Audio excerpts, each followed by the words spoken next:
Good morning, everyone. Happy Wednesday. Sorry to keep you all waiting. How's everybody doing today?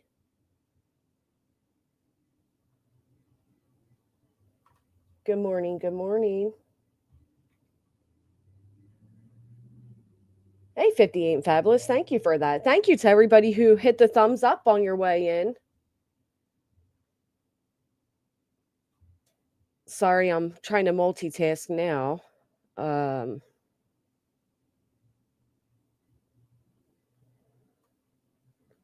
okay.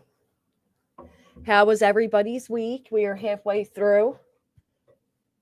I don't know about any of you, but we have holiday break coming up. Good old Thanksgiving.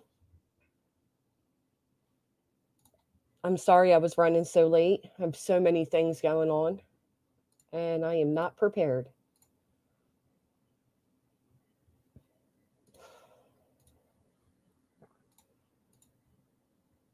What have you crazy folks been up to?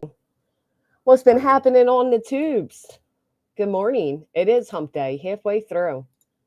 Thank you, Goody. I appreciate that.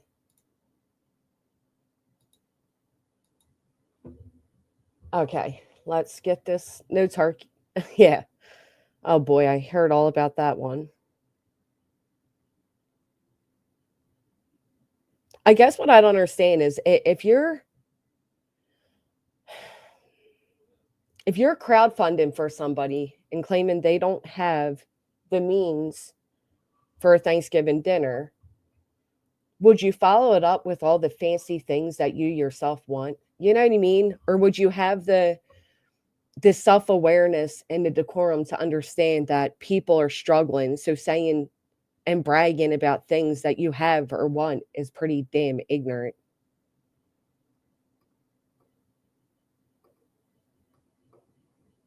I mean, I don't know. Whack a witch day. Thank you so much, Sailor. My mom, Mama Purge is in chat with both. Love you and support you. Thank you. Hey, Mama Purge. James still came in with a whack a witch day. Man, is that what we should do? No, I didn't, Mr. Tomato Head. What did I miss? Yeah, I know. I don't know why it still like amazes me, I guess. Like why I still become shocked each time, but you know, here we are.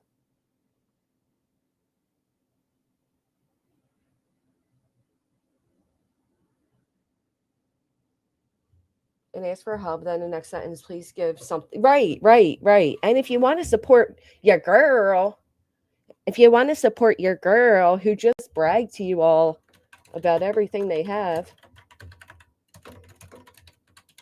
yeah. Good morning, Janet. Sorry, I'm doing this.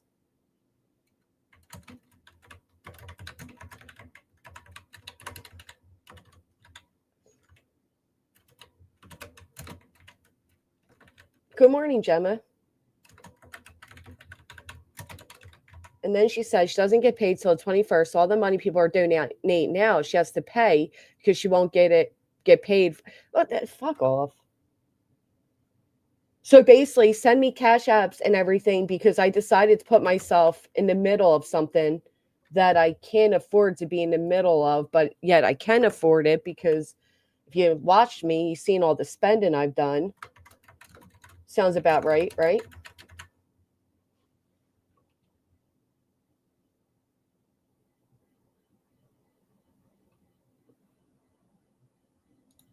Sounds about right.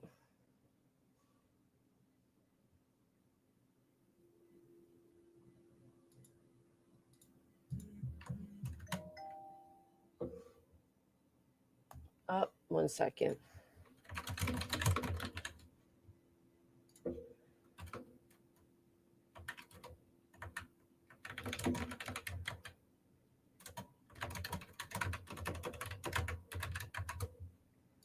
Okay.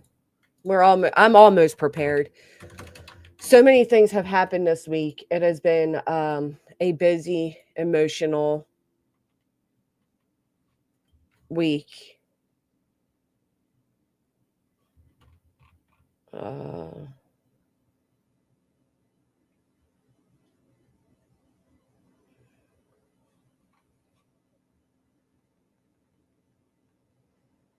We have my funeral coming up for my cousin. Have to get suits and all the things. Yep, that year's color it what the F you want. Yeah, of course. Right. Sounds about right, guys. No shocker there. Hey, Polish. Oof. Full dinners. Yeah. Aldi, remember, Aldi still has a $40 Thanksgiving dinner that feeds 10 people and includes the Thanksgiving, the sides, all of the things that you could imagine, including desserts. Everything is included for $40. It is a great deal. It's a fantastic deal. Thank you, Electro.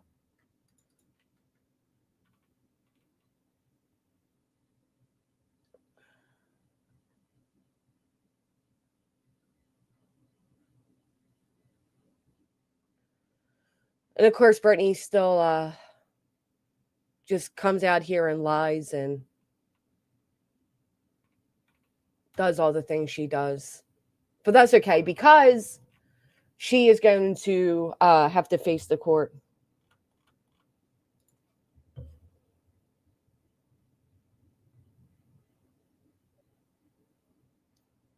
Did you watch it? No, why? What was it, Summer Girl? Thank you, Lita B.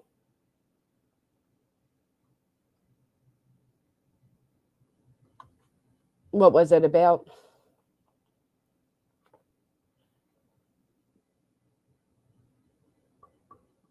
It's probably so grimy and groomy that they don't want to. You know what I mean, Caroline? Could you even fathom? Hey, Judy.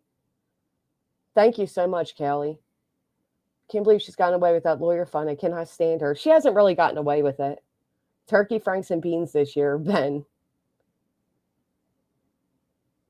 Exactly, Gary. Good morning, Ann.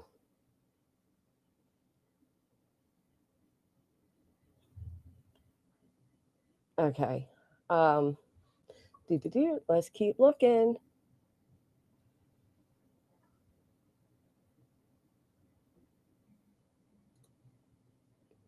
Good morning, Shane. We got our turkey for literally $3 because we had points and don't go over 200 at the grocery store the other day. Who slapped the teacher? I don't know.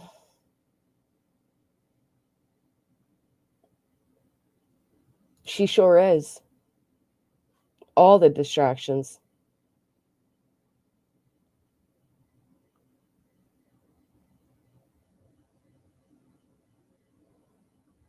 Good morning, Big T. Craig said something about slapping a teacher last night. Ugh, so gross. Oh, Craig wants to slap a teacher. How cute is he? To hate bond, Christy. They go to hate bond. That's it. That's all. She's already been served. This is a courtesy service that is being sent to her, and she's avoiding the service. Brittany, the people know you're there. Like every time you avoid this service, it is being noted and documented, and it will not help you at all. But then again, you're so stupid. You think you have this all figured out. I'm not responding because I'm not going to give her jurisdiction. There is no jurisdiction other than Pennsylvania, and you don't get to decide it. You ignoring it doesn't take it away. Oh, must be why, there's been outbursts before then, You know, two different times in front of their kid, he said he wanted to slap the fuck out of the idiot teacher. The idiot bitch of a teacher. Huh. I didn't hear it, Purple, so I do not. Exactly, Biscuits. How can you imagine how ignorant that is? Your moderators come together and they send you this meal that costs over like $200, includes everything, and they send it because you're supposedly grieving, and you have the nerve to bitch that it didn't include the dessert that you requested. Yeah, I'm using the course to threaten and harass her. Can you imagine the fucking delusion of that woman? How dare you? How dare you respond to my litigation that I initiated? Just because I did it better doesn't mean I'm the one that initiated it or is doing it to threaten and harass. Not at all. Not at all, but that's okay.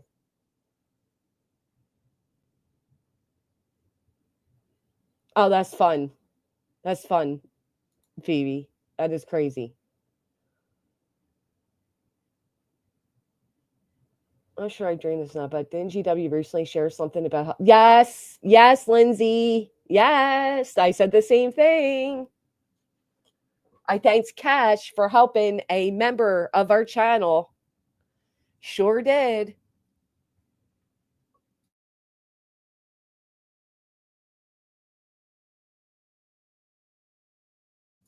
Wow. Like the one Mal sent us, I think that's a ripoff. Wow. Oh, I know. I know. Unbelievable.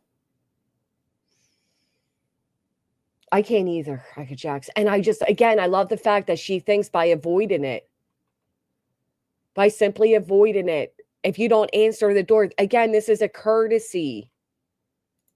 What we're trying to serve you with now is a courtesy. You don't have to have it, it doesn't prevent it.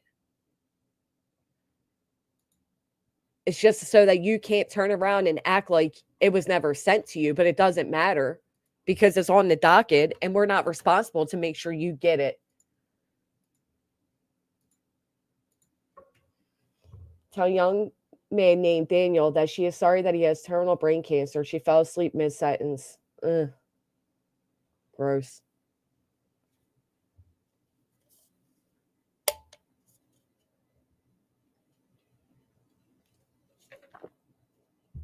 I know, Meg. She really does. She thinks that she'll be able to manipulate and cry to the judge and everything will just go away. That's what they always do, Biscuit. You don't think they hear their mommy the whole time? Blaming everybody else for her shortcomings and her failures? Of course. Good morning, nonsense. Yeah, isn't it funny that she's not like, are they cowering in the corner? Nothing. Yeah, she's just allowing this person to knock, knowing they're there. This person knows they're there. And she's just, avoiding it.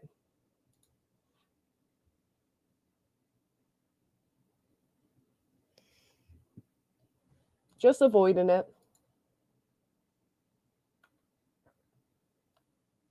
You're right, UA. You're so right. Puts it away, doesn't think about it or deal with it. Problem gets bigger and she tries to defend herself, and then she's a victim because the problem's now bigger. The problem that she initiated. Yeah. That's exactly right. Sounds exactly right.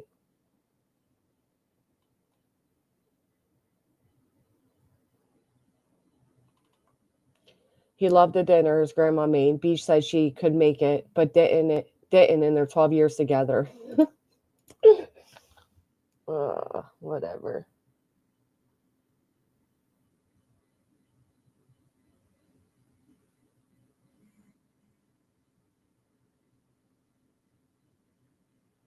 Sorry.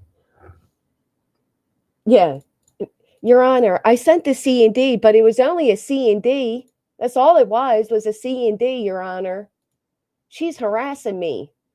I just sent one to intimidate and use with YouTube to try to get channels removed.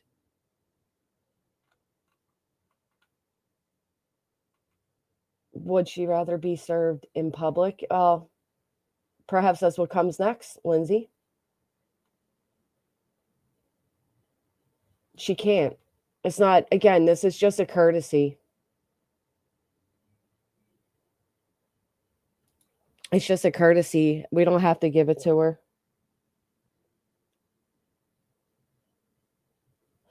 Stitchin, I think the only updates Brittany gets in any of the legal situations she has found herself in is via the internet. I think the only way Brittany knows what's going on in the PA filing she filed against me is by my updates. There's no doubt in my mind that that's what's taking place. Craig didn't even know what grade his kid was in. Oh, Jesus Christ. She was threatening more ROs on Clue last night. Yeah, because that worked out so well the first time. Certainly do that one again. Hey, Jackie. Fat Squirrel with the 406.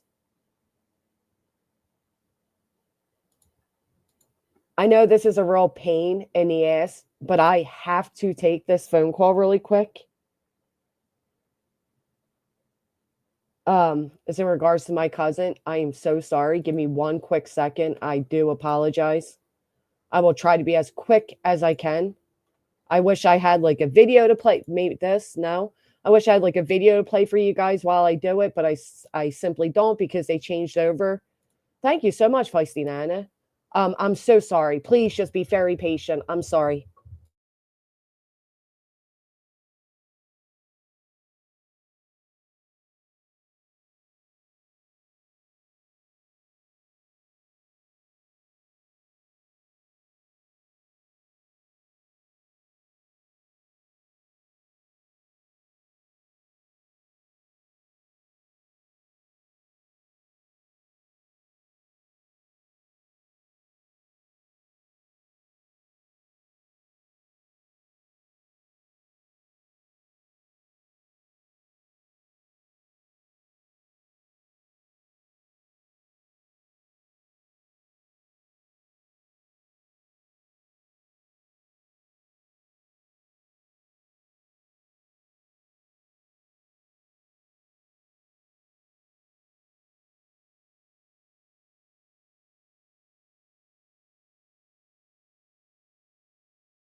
Okay. Thank you guys so much for being patient. What did I just do now? Okay, there it is. Sorry. Thank you guys so much. Apparently, Fred Hill's uncle's property, they were searching for Summer Wells at. So that makes sense. So I understand now that there is a new search for Summer Wells taking place. And that explains why At Night is suddenly adding Summer Wells into their bullshit, right? That's exactly why. So as I told you all, my cousin was unfortunately found at the hospital, brain dead from a drug overdose. They, my cousin, who's her sister, took over and they unplugged her from the machinery, and she did survive a week in hospice off the machinery, but she passed yesterday. So some of her organs are good to donate and all of that, and we are having now planning the funeral and everything, and it's just a really hard situation for my entire family, and it's a lot of weight on my cousin's shoulders because their mother passed a few years back. So there's so much going on. It is I appreciate all the prayers and condolences in the chat. But yeah, so she can imagine there's a lot of hectic things taking place right now, and sorry to keep you all on hold, but it is what it is. It's been a few months though since they've added details in the summer wells. Yeah. Well, they just said the other day that there was some they put up some bullshit that they're getting false leads from some motels, and it's like nobody's calling you all with anything. Stop it.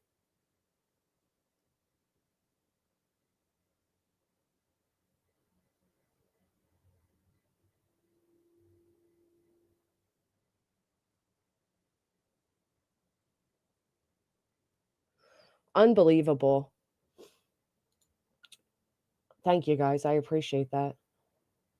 I agree, Lacey Ann. On the very day TBI did of their search in Tennessee, and I posted a map of places in Arkansas to search. Completely different place. Gosh, they're so goofy.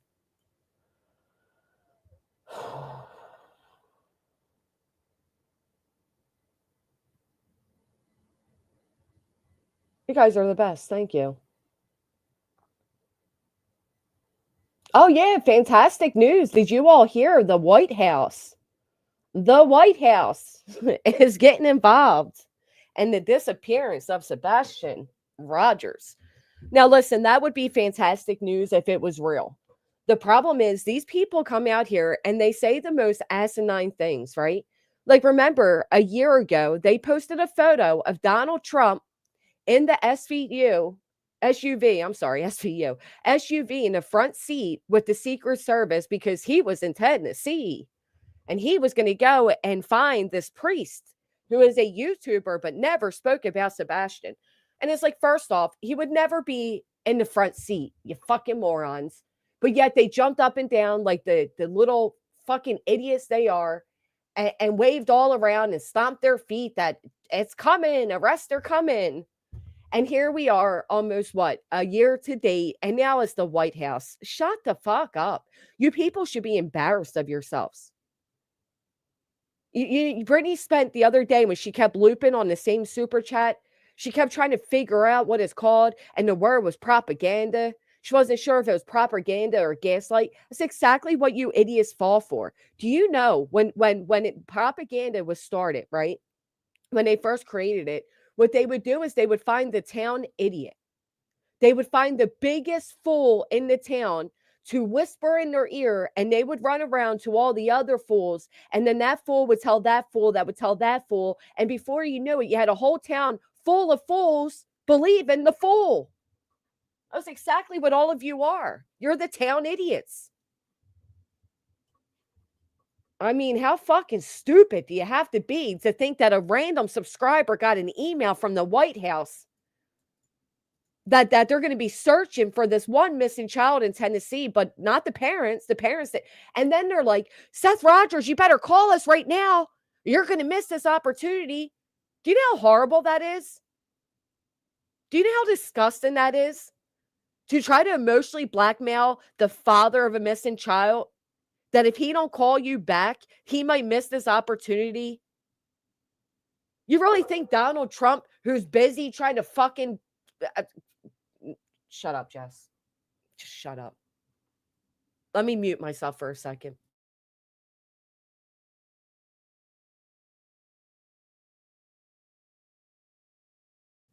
Not a brain between any of them. Not a logical thinking cell in any of them. What an idiot. It's the truth. That's how propaganda worked. That's what they did. They would find that the idiot townsmen that had nothing better to do, okay, but run around from person to person, and before you knew it, it was the telephone game, and nobody even knew where the lie originated, but they all pushed it. That's what you all are, a bunch of town fools. Every neighborhood has that crazy. On YouTube, they are the neighborhood of crazy. But what a shame on you. What a disgraceful thing to do. Even I would have more respect for Seth Rogers than to get his hopes up in that way. And again, it's always these idiots and their idiot subscribers, right? Like didn't the one idiot subscriber The idiot subscriber's daughter get a message from some rando that, oh, I'm holding Sebastian Rogers, a random to you, hostage, and they ran with that one. Come on.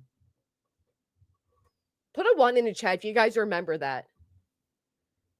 The moron creator had an idiot subscriber who claims that her child, teenage daughter, received a random message to her messenger saying, I'm holding Sebastian Rogers hostage. And they ran with it like it was fucking truthful. Why would they reach out to this random subscriber's daughter? You people are so stupid. It's aggravating. And what's scary is these people vote. These people can end up on the jury. Holy shit, could you fathom?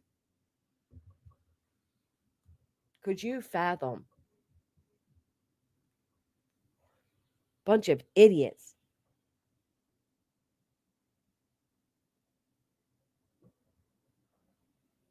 Oh, shut up, Seth Rogers. Seth Rogers put up a post the other day, right? And it says, most important lesson I've learned in the past year is don't let anyone turn you cruel. This is the same guy that cried that whatever. For no matter how badly you want to give the world a taste of its own bitter medicine, it is never worth losing yourself over. You know what, though, Seth Rogers? While I agree with you, I have to ask you, is it worth losing the awareness on your missing child? Is it worth losing the respect of people wanting to find your missing child? Unreal. I agree, Price Check. We have access to more information than ever. Yes, somehow people are getting dumber. Who the hell would ever believe that the President of the United States would sit in the front seat with the Secret Service? Who? Tell me which idiot. Oh my goodness. Yeah. I think he is cruel. I think this whole scenario happened because he's cruel. No critical thinking. Oh my gosh. And not even no thinking at all. Forget critical. No thinking at all. Reassurance that because he is a felon, Nick cannot vote. Unfortunately, in Pennsylvania, being a felon, you can vote. So he can still vote, my friend. Sorry to tell you. If Seth realized that Seth made a mistake, let me tell you the first thing that Seth and every one of them would do. If any one of them had a thinking cell in their little pea brains, they would have removed themselves from this appeal as quickly as they found themselves in the middle of a ridiculous, frivolous, baseless, meritless, stupid, incomprehensible fucking filing. Yet they all continued through with the appeal. They, as plaintiffs, could have individually removed themselves from the appeal. They could have said, nope, we're done being fiddled like your little play toys, and we're out of this appeal. Instead, they all doubled down. And let me tell you, you want to hear how stupid this appeal is? Thank you for asking, Mountain Mama. I'll tell you how stupid this appeal is.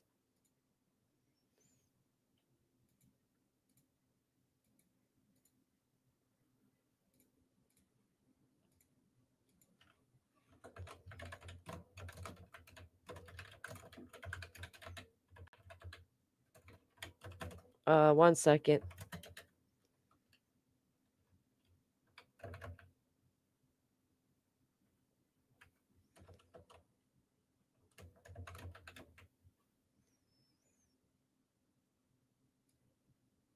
First, we are going to start a goal.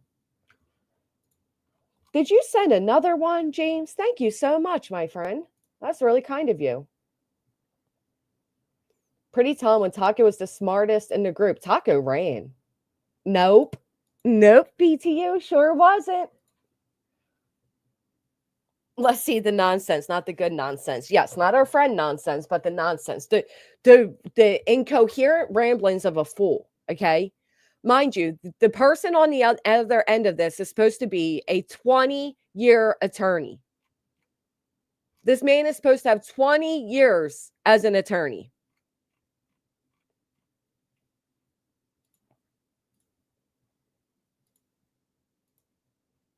How many years has ChatGPT been around?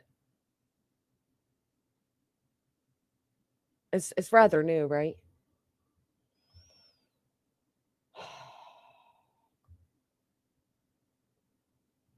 I think a mess is being kind postcards.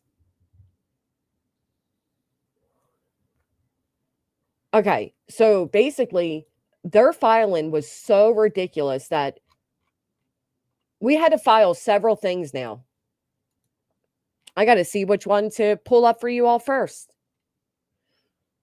My attorney is able to put a response up quicker than these idiots.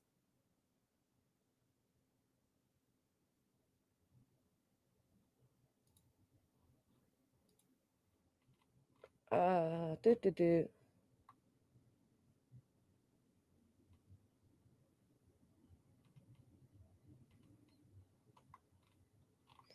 So before they help themselves to a new deadline, right? Because that's what they did. Thank you, Angel Chips. Before they helped themselves to it, we turned around and we had filed requesting either a quash, which means to dismiss their appeal, or to take away Lasniak's right to oral argument. The reason being, because their brief is as ridiculously written as their initial complaint was. November 2022. Oh, that makes sense. Okay. Thank you, Whitebird. Thank you, Missy Lou. Thank you, it's me, Amberly. She calls that harassment. I call that accountability too. I'm glad you call it the same thing.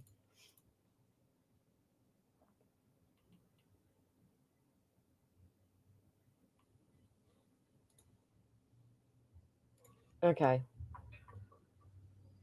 It's the senior paralegal for the homicide unit in my state's AG's office. No way. That is so amazing. Congratulations. Oh, thank you so much, Agent. Thanksgiving blessings to you and your family, Granny. Thank you. I never read the brief because the other shit they filed was so wild. I don't know if the brief is available for everybody to read, to be honest. Anyway, so we put in, the facts of why they should be dismissed, right? And the facts are that they're idiots. And I wish that it was that easy, right? I wish you could just write in, Your Honor, they're idiots. Dismiss it because they're idiots. But unfortunately, you got to be a little more wordy. So the record, just so you're all aware, because, I'm as non-aware as all of you, the record on a brief consists of the original papers and exhibits filed in the lower court, paper copies of legal papers filed with the preliminary by means of electronic filing, the transcript of the proceedings, which we only had one. We had an anti-SLAPP hearing, and if any, and a certified copy of the docket entries prepared by the clerk of the lower court. That's it. So in this case, we didn't have like trial hearings. We didn't have several court dates. We had one court hearing. So there's one transcript for that, right? And they still mess it up. Ultimate responsibility for a complete record rests with the party raising an issue that requires appellate court access to record materials.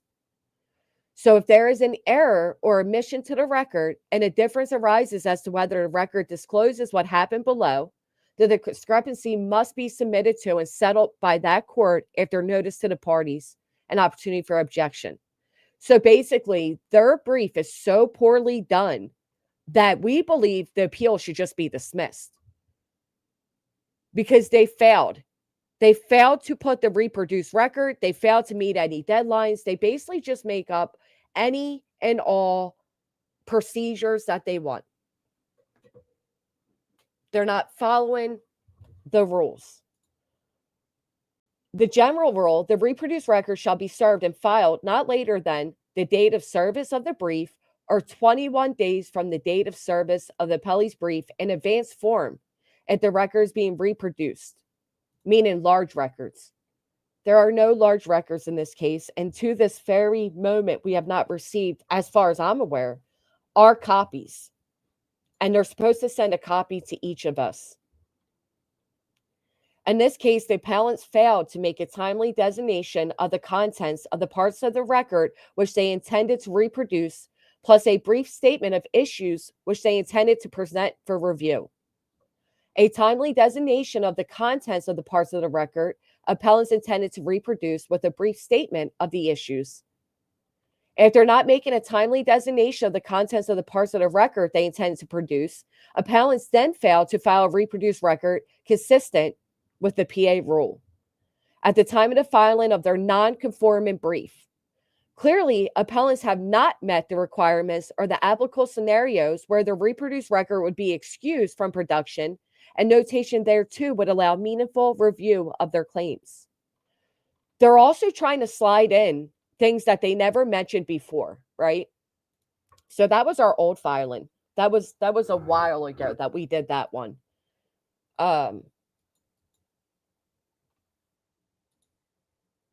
Couple days ago.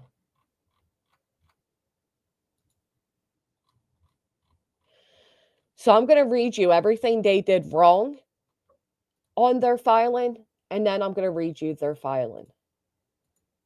Buckle up, get a cup of Nancy, get some popcorn, get some Tylenol, get a big old bag of dicks to throw every time these morons make a mistake in the appellate court. And remember, this guy once supposedly won Best of Delco. Oof. I think I need a t-shirt made next time I go to these local events. I think I feel this immense pressure, right? As the local that is aware of the fuckery afloat, I feel this overweighing weight to make sure that my local fellow melon felons do not retain such incompetent counsel. And I don't know if that needs to be done in the format of a t-shirt. It's getting cold, maybe a hoodie. I don't know if I need a big billboard or maybe just like a big wide poster to carry around with me. I don't know if I need to go to the local Christmas tree lighting and hold up a LED sign. But I do feel that it is my calling to warn everybody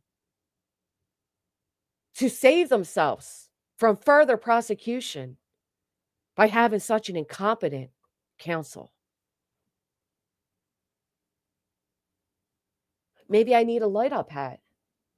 Maybe I need $1,000 shoes. Maybe I just need an iPhone, Red Bull, green tape, and a fucking weirdo to walk in front of me as I walk in a cemetery. I don't know. I don't know what it is, folks, but I need something. We shall figure it out together. A sandwich board. I must do the honorable thing here. I agree. It's like calling my name. Anyhow, I might need Gucci sunglasses. I might just need the latest phone, the latest Switch 2, a brand new computer and computer chair. I don't know which, but I might need a lot. But right now, I need to tell you all what has taken place in this ridiculous RICO that took away the awareness on a missing child that these people claim to fucking love. Oh, I might need a nice letter or wording written on my car. Maybe I need a bullhorn. Maybe I need a airplane that flies over the beach during the summer. I think I need a lot of things. Thank you, Pretty in Pink. Thank you, Phonics. Why would Seth be okay with this? That's a great question. Get a car wrap? Maybe I need my car wraps. I don't see a message from you, Barbecue. I don't see a message. All right. Anyway, so the introduction, the second application to quash, because remember, I filed an application to quash months back and it was granted. Well, that's bizarre. I actually have a set of tits. Oh, I get it. I get it. You're one of those people, you're one of those men that heard your entire life to grow a set of balls. So you now use that to try to insult others. And because I'm a female, you have to say a set of tits. I know. You know, I learned a long time ago that people usually go to the insult they hear the most, right? It's called projecting. You heard that a lot. I'm sorry. Listen, group hug. Everybody hug him. He's clearly been hurt. I'm so sorry you've been told your entire life to grow a set of balls. It'll be okay though. Yes, it'll be okay. Group hugs. That's not even clever though, Blackhawk. That honestly is not a clever thing to say. You are one of those skanks who send messages through text instead of having tits. That doesn't even make sense. Are you okay? You're one of those incels that hate women because, well, you never grew a set of balls. You people, you tell far more about yourselves than you could ever about us when you come in and write dumb shit like that. Exactly. The whole chat's like, huh? I think we found the Scrivener. I think we found the Scrivener. Why hide behind text? Say it oh, you want a link. You want a link. Here, come on up. Let's hear your voice. I get it. Why he's saying to himself, why hide in the chat? Click the link and speak. Come on up, Blackhawk. Grow a set of balls. Come on up. Come on up. Thank you for sending out hugs. Thank you, guys. They need hugs. Thank you, X amount. They need hugs. Poor things. Poor things. They're not even clever, Nana. It's like, why do we get the boring ass ones? They're not even fun. There we go again. Look how stupid that is. I have balls, bitch. They are on your chin. You got to do a little bit better, Blackhawk. I've had many encounters with incels like you. That one, you just got to step it up a little bit. Go look in the mirror, pump your chest, your weasel arms, and tell yourself that you are the king. Okay? And then come back and try it again. Yeah, it sounds like Craig, doesn't it? Ew. I'll practice on that, Blackhawk. I'll practice on that. I will myself look in the mirror tomorrow and say, please grow a set of tits. Please grow a set of tits. Because some incel in my chat has mommy issues and he's highly thinking of them. No, I will not sell you breast milk, you weird fuck. Okay? Goodbye. Have a great day. Can you give the incel like a few minutes and time out so they have no choice but to either grow a set of balls and click the link or go ejaculate in the corner again? Please? Thank you, moderators. If you're going to come in and try to insult us, at least make them a little bit better, if you will, just a little bit. Garrett, they don't know. They don't know no better. Poor things. I must increase my bust. I think I can. Oh, it does. It does sound like him. Thank you. I know. And that's why I think that they're used to things like this. So they're just excited that they have something to talk about over here because there's no snoring or demons trying to escape. But you distracted enough. We're going to get back into it, okay? Bye-bye. All right. In the second application of quash, because again, I filed 1 month back and it was granted. They came out and said they were busy. They, blah, blah, blah. So they put it back on. They put it back on. He doesn't have the balls to click the link, Meredith, but I appreciate that. Excuse me. The second application of quash concerns persuasive and substantial defects contained throughout appellate's first amended brief and reproduced record. So not only did their first brief suck, but their first amended brief sucked as well, each of which constitutes independent grounds for quashal. Okay. The Pennsylvania Rules of Appellate Procedure require that an appellant's brief and reproduced record strictly conform to Chapter 21. Failure to comply in material respects authorizes the court to quash or dismiss the appeal.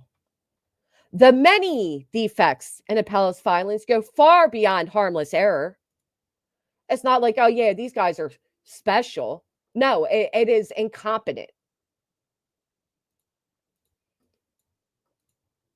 They impede effective review of the issues, obscure relevant parts of the certified record, and create uncertainty as to what materials comprise the record on appeal.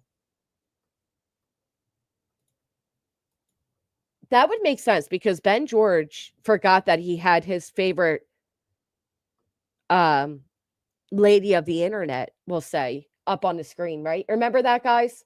When Ben George thought he was sticking it to him and he forgot to close out his favorite OF fan.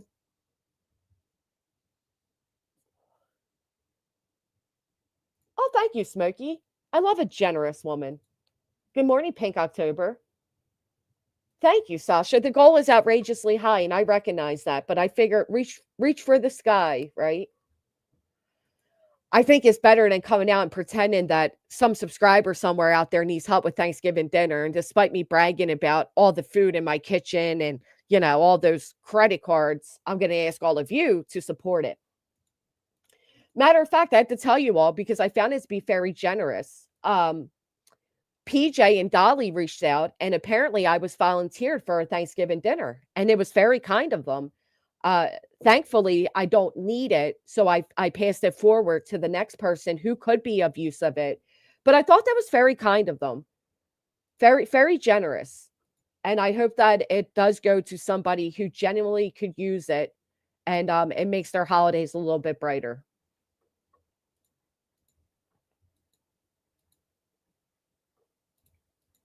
Reality's Fifi's is in the chat.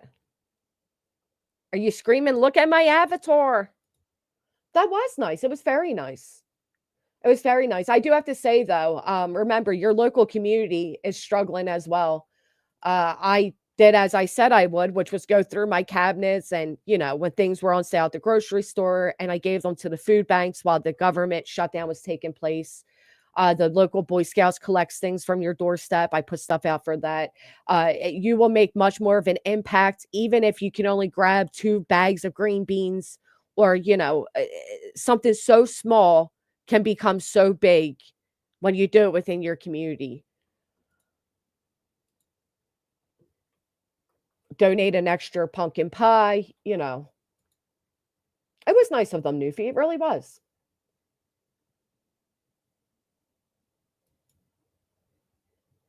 I can't believe the greed. Hey, Savannah. That's what I was saying to Jennifer. Yeah.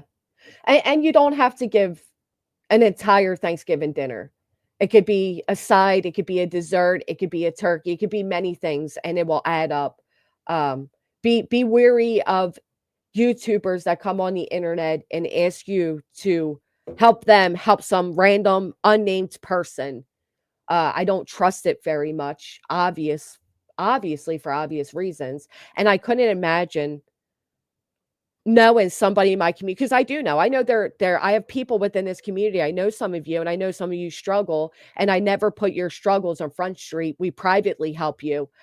I couldn't imagine telling everybody that one of you is struggling so hard that I'm raising money for you, and then follow it up with how I want a Blackstone and I want this, and how gross the Thanksgiving dinner that was given to me a couple years ago by my moderators was. And it just reeks of greediness, entitlement, and zero fucking gratitude for the help they just received from the chat. Exactly, straight talker. And better yet, if she's giving away 2 $50 gift cards, why didn't you just give that struggling member those $50 gift cards? You had $100 in gift cards to give away. Why didn't you just give that to that struggling member? Also, research local nonprofits. Despite what BJ says, a lot do great work. She's unbelievable, Lisa. I'll never forget. She went on this whole tirade one time about them building welfare houses near her, apartments, and how nice these apartments were, and blah blah blah, and that is encouraging teen pregnancy. And I'm like, bitch, you were a teen mom yourself. How could you say something so ignorant? Oh, I'm thankful for you. Up to good. Thank you so much. Help your pantry as I did mine already. We all need help one day. Thank you, Summer Girl. Thank you so much. That's very generous of you. And I will. Thank you. She'll have the Blackstone the 21st. She fortunately raised exactly what the cost of the Blackstone was for the struggling anonymous mother. Yeah, exactly. Right. Oh, thank you, allegedly speculating. You actually make me laugh too. And I like that you're very open about who you are and what your struggles were. She raised 165 and says she would put the other 35 in to make it 200. Yeah. How generous of her. Anyhow, moving forward, I hope everybody keeps supporting her and her grifting endeavors, because eventually the money will come right in my pocket, because bitch better have my money. How does a nice apartment encourage teen pregnancy? Isn't that a great question? We should all have, Kimberly. Holy shit. Thank you, What the Crock. BJ, when you help, you don't need a pat on the back. Thank you, What the Crock. Thank you.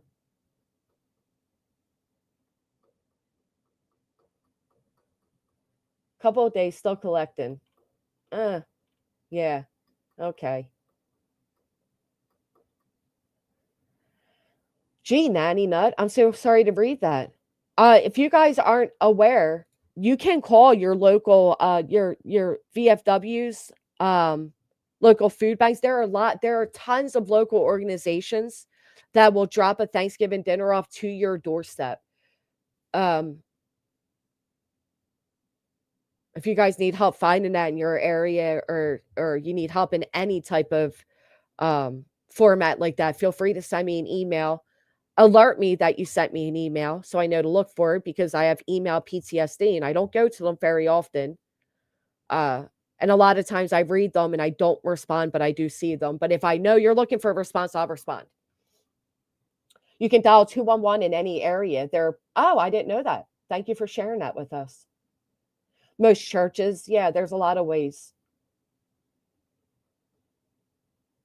Oh, I definitely think I need a hoodie after I get a Blackstone. And then maybe I'll write out in pancake, then competence at play. I know, Elizabeth. Can you imagine that? Seriously, can you imagine collecting money for supposedly a family in need of help for Thanksgiving, and in the same breath bitching about the food that was given to you one year? Holy shit. The ignorance. Again, because you know when you can tell people have never struggled? When they do shit like that. And despite the fact that you put up a struggling summer fund one year seeking $1,000 because the price of ground beef went up, you have never truly struggled, and it shows. It's fucking ignorant. Thank you, Marley B. Thank you so much. You guys are all the best. Thank you. All right, deep breaths. We're not going to be distracted by the greedy, gluttonous, fake Christian. Thank you, Night Angel. Churches, call 211. Local police or sheriff's office can direct people who need help. I know, Savannah, and I miss that porn greatly, but I had to do it. You can send it to Blackhawk, though. I think he's still in the corner, convincing himself that he must give a great bust. And someone in the background demanded a duck for Thanksgiving. I say maybe they could go to the local school and ask for help, but probably not, since he's threatening to smack the fuck out of a teacher. Yes, What the Crock. She came online, complained about the price of ground beef, started a fundraiser for $1,000, and then told us all how much money she spent on the claw machine because the child wanted the toy.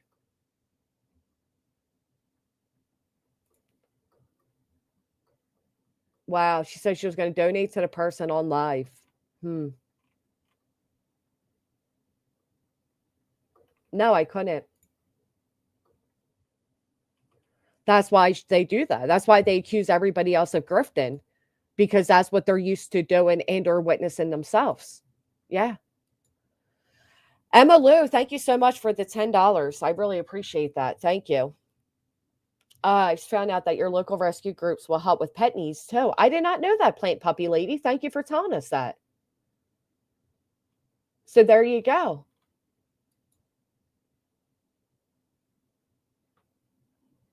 She tried to claim a turkey is 35. How would she know? She didn't. She doesn't cook Thanksgiving dinner. Oh, gee, gollikers. All right, let's try to get through this ridiculous fucking paperwork.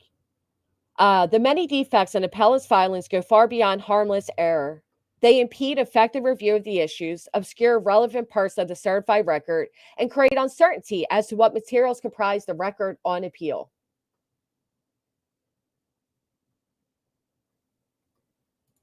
You couldn't find it, gamers? Uh,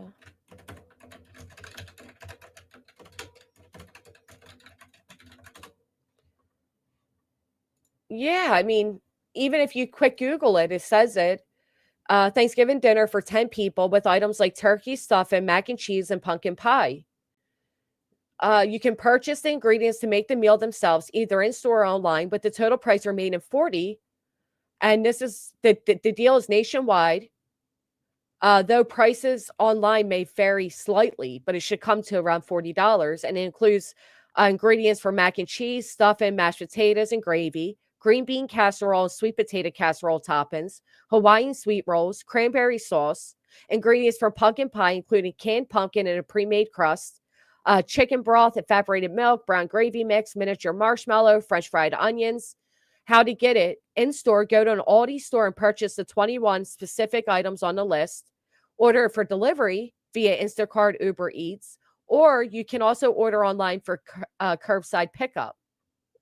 This is a build your own meal deal, not a pre cooked meal package. You have to buy the items specifically listed. It's a budget friendly option with the meal costing about $4 a person. It is nationwide and available until the 24th. Thank you, PJ. I always wanted a Blackstone and a nice machine. If you're searching for a gamer and you're unable to find it, shoot me an email. I can try to help you find it in your area. Thank you so much, 58 Fabulous. Being the sole care provider for a father on hospice with pancreas cancer and a mother in congestive heart failure, I could get the food but have no energy to even cook it. Oh, man, I feel you on that. I'm so sorry.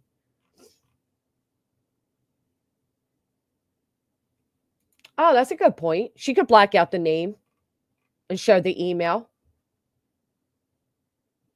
Yeah. And a lot of times, if you spend a certain amount at your local grocery store, you'll get a turkey for free. And again, if you don't need it, you can still pick it up for free and donate it for free. Food Lion turkeys are 32 cents a pound right now. All right. Thank you for sharing that with us. In 2025, there are many resources available that you don't have to go through a known grifter creator. Oh, there's a similar offer at Walmart for ingredients for Thanksgiving meal to feed 10 for 40. I did not hear about that one.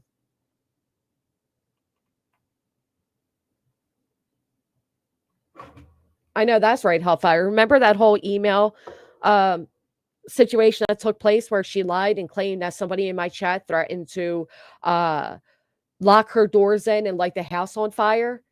And she gave all these reasons why she couldn't show the email, including that it was attached to the person's Facebook. But miraculously, the next day, she was then able to show the email. The only problem was the email wrote things that would have taken place after the email was initially written. Therefore, the email was fake. Anybody else remember that? I sure do.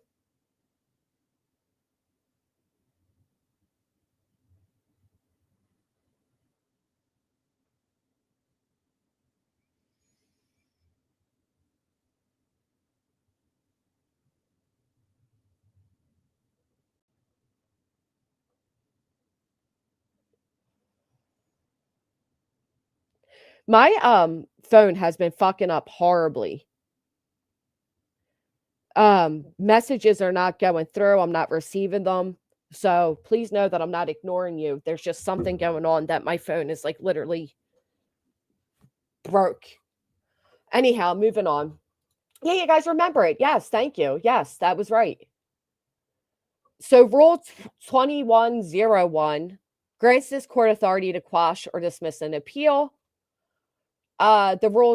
These three rules require accurate citations to the record and proper presentation of the procedural history and issues preserved. These rules govern the content, organization, labeling. So a proper record cover, correct page numbering, a complete table of contents, proper sequencing of docket entries, pleadings, and orders and transcripts, accurate designation of reproduced items, and multiple cases hold that these substantial violations warrant quashal. So their record, this is everything their appeal is missing. You guys ready for this? I don't think you're ready for this level of incompetence. But this is what they are missing. They're missing the required cover, okay? The most basic thing, the fucking cover. They're missing it, folks. They're missing it. They also lack the table of contents and index required, making its internal structure opaque and impeding this course review. Meaning the judge can't even follow what they're saying because it's missing. You know what this is like? This is like arguing a non-existent issue. We can't argue something that's not there. Remember when I told you guys early on that in order for an attorney to argue against their filing, they have to dumb themselves down because it's so stupidly written? No, this is from mine and Barbecue's lawyer. They wrote this together.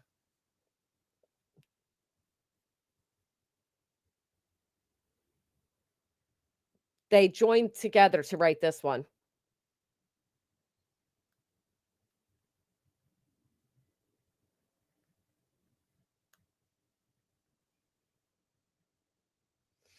Yeah, I remember that. Yep. Shall do. Without a record index, citations and the appellant's brief cannot be correlated with any meaningful organization of the record, which is itself grounds for quashal. Again, we don't know where to go because it's a roadmap to nowhere. Okay?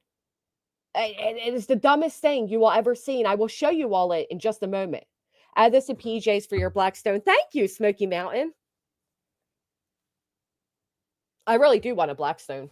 But unlike her, I actually cook every day, sometimes several times a day.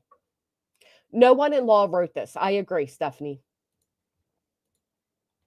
The reproduced record is not consecutively paginated, whatever, and does not employ the separate A-page numbering system required by the rules. Instead, the reproduced record uses inconsistent trial court page numbers or no page numbers at all. These motherfuckers, these incompetent fools, made up fucking numbers.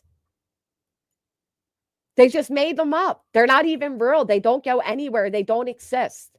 For example, they'll say, look at RR2, which is reproduced record page number 2. There is no page number 2. They just made this shit up, guys. I'm not even kidding you. You can't make up the shit they made up. It is so unbelievable. Pageant, whatever. You guys get it. Yes, I am grifting this morning for a whatchamacallit. Fuck off. LARPing the court. Can you imagine how the judges will feel when Lasniak stands before them and has to answer for this incompetence? Oh, pagination, I get it. Prevents this court from confirming which documents correspond to citations in a brief. They just made the shit up. Materials are also presented out of sequence, with docket entries, motions, petitions, orders, transcripts, and form documents appearing in a disorganized progression contrary to the rules. You're so stupid. Thank you so much. Just to piss off BJ. That's my favorite type of donation, to be honest, Wee. Thank you. And Mickey donated a gifted membership. Thank you, Mickey. Yeah. This is like color within, like you give these guys a color within the numbers and they paint the numbers whatever color they want. That's what we got here. They just made up their own document, their own rules, their own stupidity.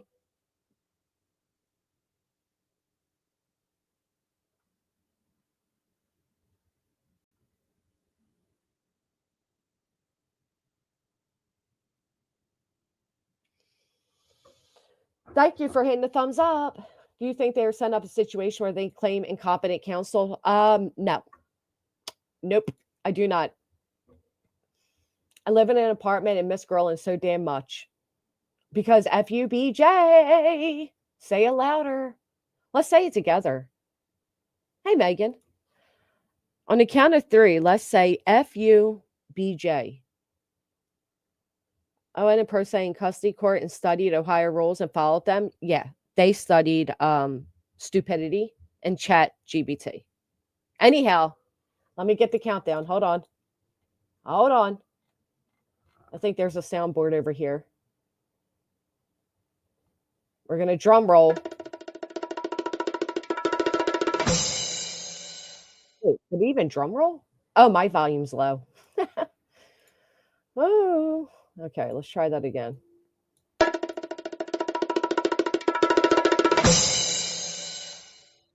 Whoa, the chat did it.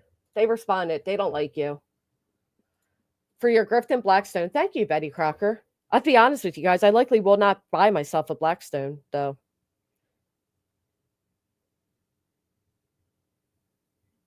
Cash, thank you so much for the PayPal. Right, these are straightforward rules, Sassy Hound. Straightforward rules. It is like a roadmap that they write out, and these guys are just sidetracking it all. You're so right, Red Castle. That is the truth. Appellant's brief repeatedly cites RR, so reproduce record B1, but no such document exists in the reproduced record. How embarrassing is that? The anti-SLAPP dismissal order cited in brief as RRB1 is actually labeled RRB2. And other cited designations, examples RRF7 through F13, do not appear anywhere in the reproduced record as filed. They just make the shit up. I can't afford steak like some people, but here's some hamburger for your Blackstone. You know what, Smokey? I'm not much of a steak person anyhow, so I appreciate that.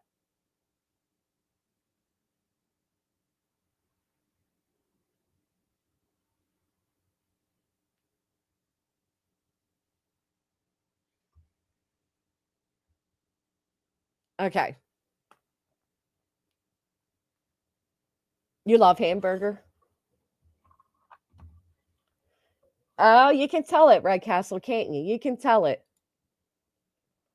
If I only had a brain. These inconsistencies make it impossible to verify the record citations used to support appellant's argument.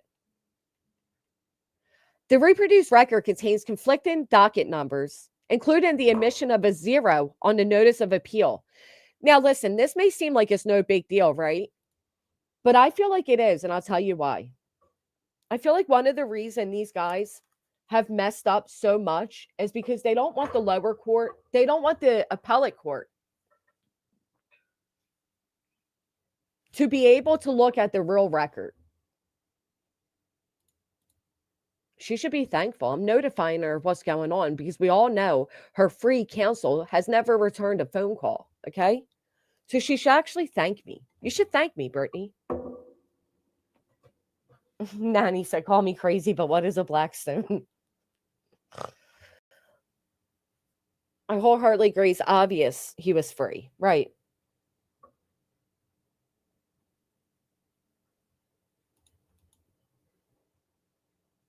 She's so fucking cringe, man. As if anybody believes she doesn't receive them. Come on. She lied before about it and then used it as a they called Medicaid. Anyhow, I think they're trying to avoid appellate court seeing the real record.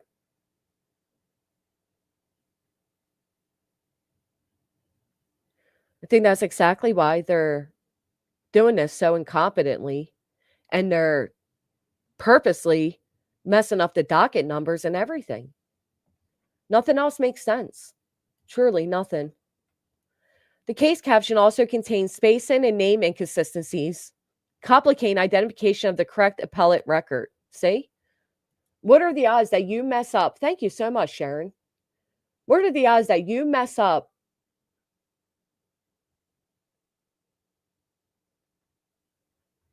the record number and the names? Exactly, Fat Squirrel.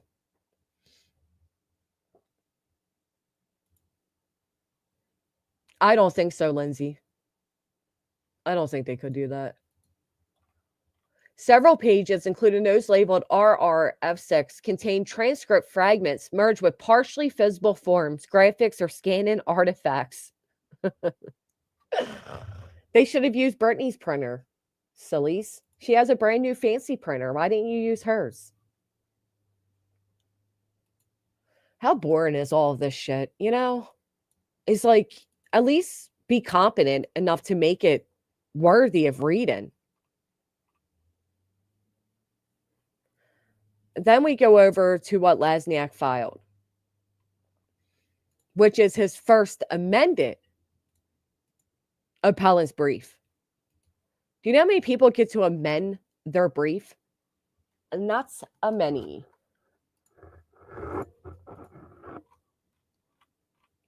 So this their table of contents. Again, no cover on it.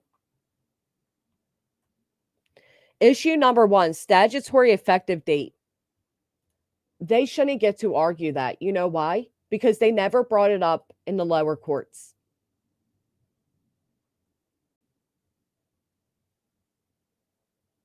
You don't get to argue facts that you never brought forth prior, right? You don't get to argue new things.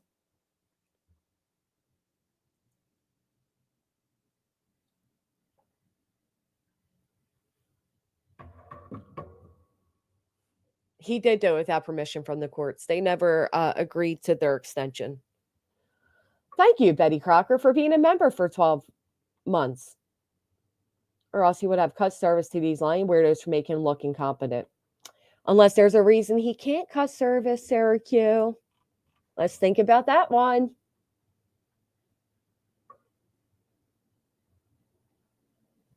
I have a hard time. Put a 1 in the chat if you believe this was written by a 20-year attorney. Put a 2 if you do not. I'm curious how many people really believe this was written by an attorney. Come on, Nelly, stop.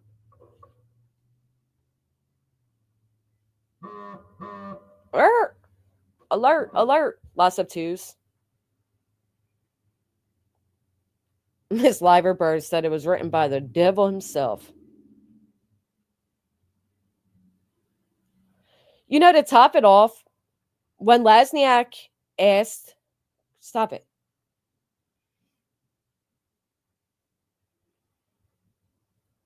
When Lasniak asked the courts to amend this, he asked that he get until the 17th to amend it.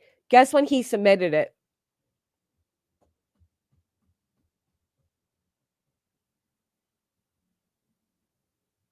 Do you think he got it in by his own self-made due date? Surely, right? If you're going to make up your own due date for an amended because you fucked up so horribly on the first one, you're surely going to get it in by the date that you yourself wrote down. The 18th. The 18th. He didn't even get it in on the date that he himself requested. I question his intelligence. Yeah, that was goofy, wasn't it? All right, give me 1 second.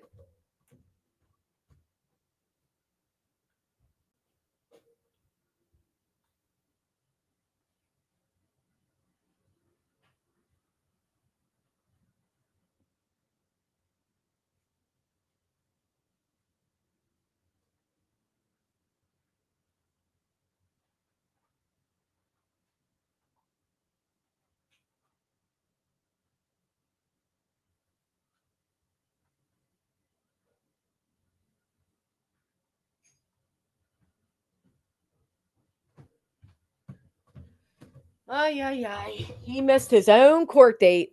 All right. So this is their wonderful, well-written brief. This is an example for anybody who ever wants to know how not to write a brief. This would be it, folks. This is what you don't do. Okay. Again, they're trying to argue that that the SLAPP violates because the legislator's special motion procedure intrudes on the Supreme Court's exclusive authority over practice and procedure. So they're trying to argue that the SLAPP should not have been granted because the Supreme Court. And it's like, listen, you didn't argue this during the anti-SLAPP hearing. You don't get to bring it up in the appeal. You can only argue what was brought forth in the courtroom. You don't get to bring new arguments. And this, my friends, is a new argument.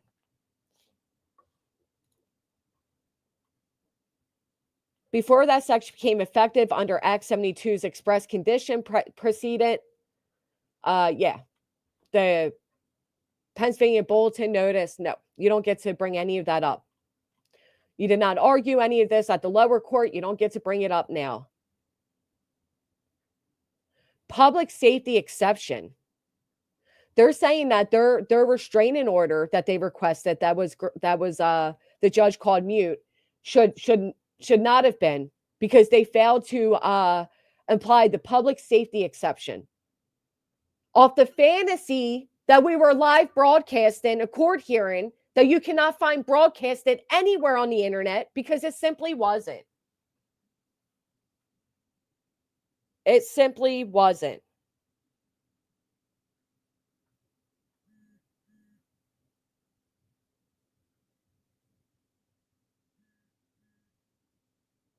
What?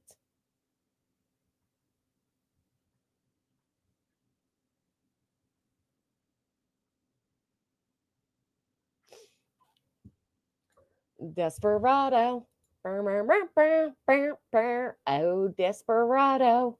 Conclusion, we are morons. This entire filing just basically says we are incompetent. Our feelings are hurt that you did not grant us what we sought because we understood our mumble jumble bullshit, but you didn't.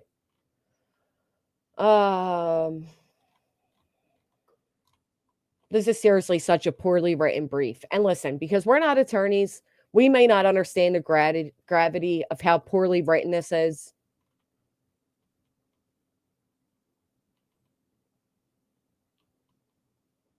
They use parts of the judge's ruling, not all of it.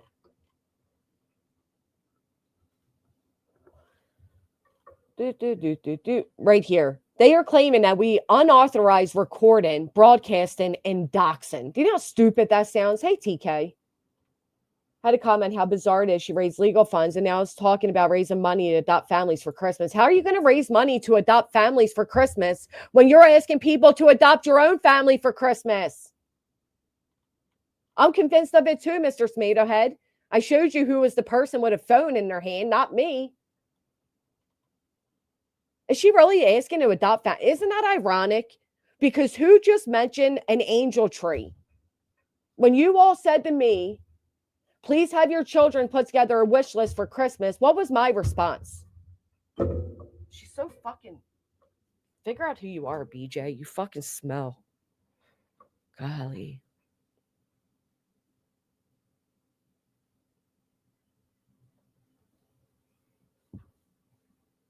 You up there checking on Lasniak?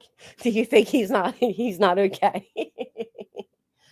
Has Lasniak been allowed to enter a second redone appeal brief? No. Yeah, they might kick my ass for that, Loki's mom. I'll let you know. I'll let you know. Oh, we do the angel tree at work. Definitely a waste of ink. Let's check that out. She wants to raise money to buy toys for kids and something for a senior citizen. Fuck off. Do you give to charity? Should people give to a you give to charity if you have the ability to give to charity. You don't become a charity yourself to give to charity. It was just no answer, Sassy Hound. Probably because they're writing up their dismissal as we speak.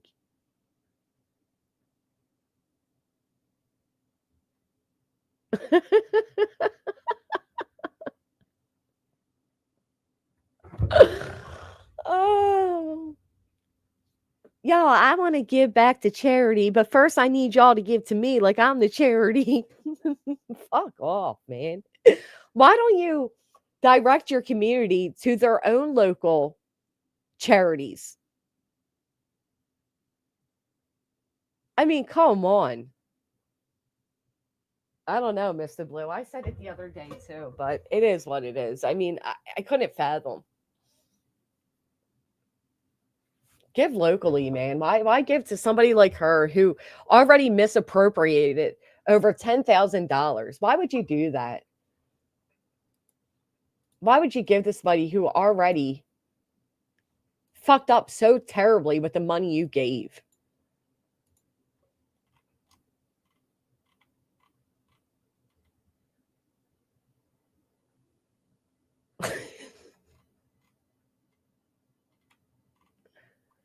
Can you? All right, here, let me show you guys this. Because I'm kind of over all this shit. I'd rather just clown these morons. Check this out, right?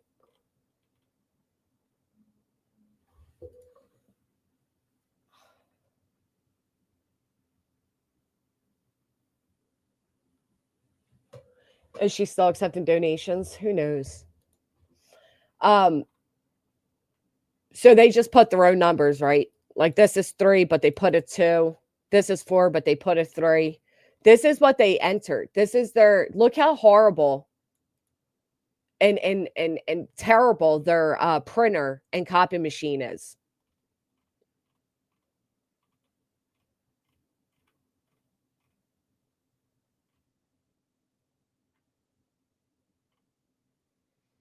We're at 36, but it's really 41. Let's go 4th.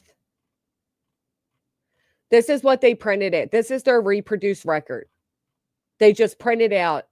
They just printed out the docket. Not the containments of the docket, just the docket. They didn't even put the complete. Like, look. They put the first page. The first page. They didn't put the entire file in, just the first page.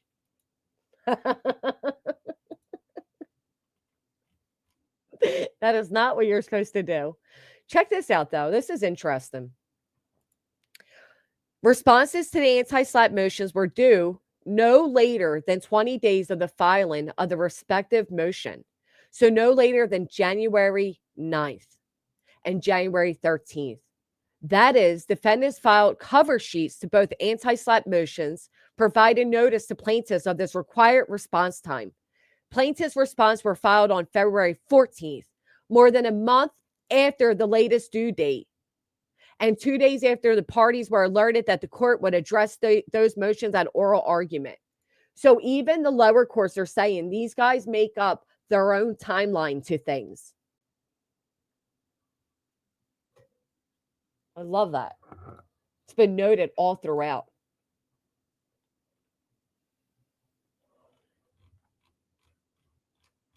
Reproduce record B3.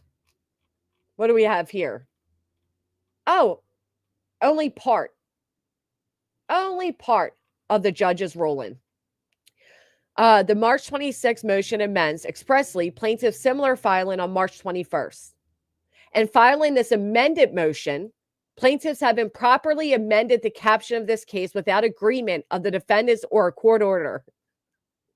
So there they go again, amending shit and doing so improperly, just making up their own rules, making up their own shit. I love that they highlighted this to the appellate court where they are doing the same exact thing. The court notes that the caption of plaintiff's filing under review here as quote unquote amended by plaintiffs is also different than the caption proposed by plaintiffs in their motion for leave to amend. So they put in originally does 1 through 50. Then they changed it themselves to does 1 through 14 without the court's permission. And then they went back to does 1 through 50. Hillary, thank you so much for the super chat. Yeah, this is truly incompetent.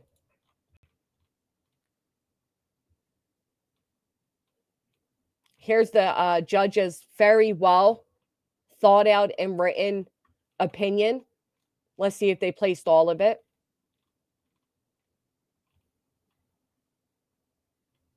This is where they wanted to gag order us and get ROs. You know, the thing Brittany claims never happens. Let's see what they put at the reproduced record C4.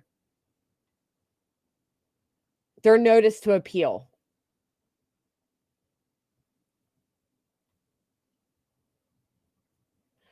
The reasons for the decision being appealed and shall constitute the opinions upon which I rely in support of my orders. They didn't even put the whole judge's opinion. They only put the first page. Is this real? They moved right along. Oh my God, that's not what the reproduced record is supposed to be. They're supposed to put the entire opinion of the judge. And they didn't. They only put the caption. Wow. I'm not even a lawyer or in law school, and I know you're supposed to do more than that.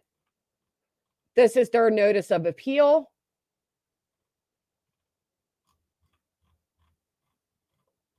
RRE. How are they making this up?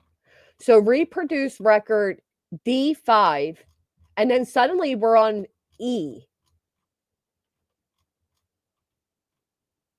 This should be the court transcripts, right?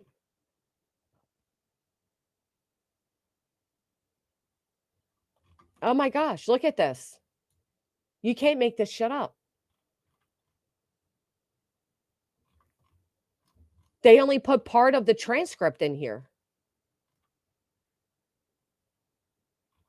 This isn't even the entire transcript. This is part of the transcript. The court, Mr. Lasniak, when I asked him what discovery he needs, he said he needs discovery as to the basis of the defendant's podcast. So notice that at the hearing, he asked for discovery to be the basis of our podcast. Now he's claiming that he wanted discovery to be the basics of our podcast, as well as our YouTube earnings. Like, they're just making shit up. This is insane. I've never seen nothing. Excuse me, I'm losing my voice.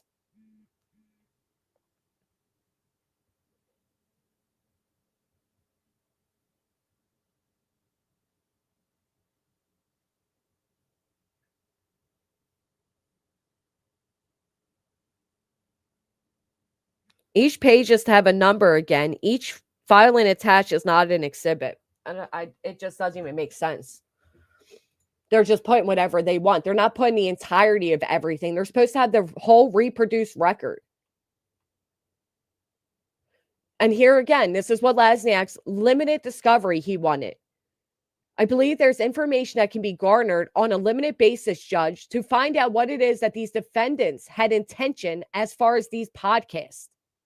He didn't ask for anything other than for us to tell him about our readily available in his envelope that he was dangling in front of the court public podcast.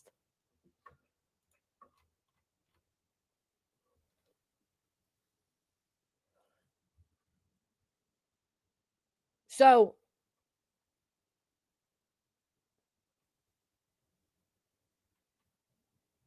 yeah, you don't get to, this is just unbelievable.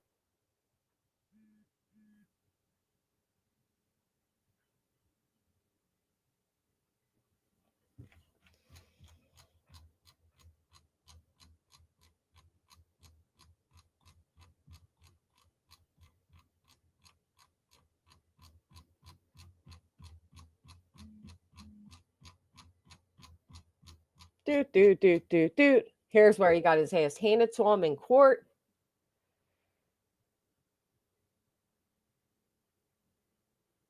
So they're supposed to attach portions of the record that supports their argument. The problem is they misnumber their arguments. So they reference, go to the reproduced record at page 5 to support this argument, but they go to page 5 and it doesn't exist. Does that make sense? That's the way they did it.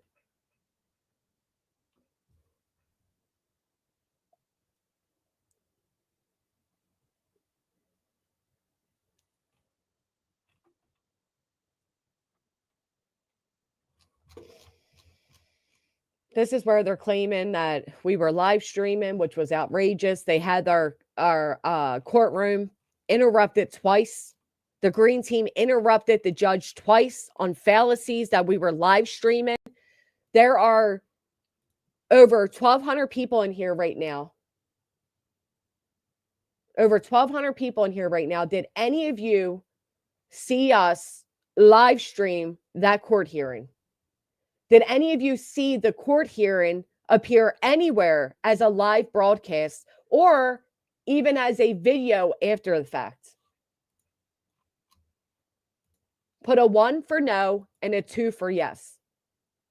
At any point, did you get to see inside the courtroom that day?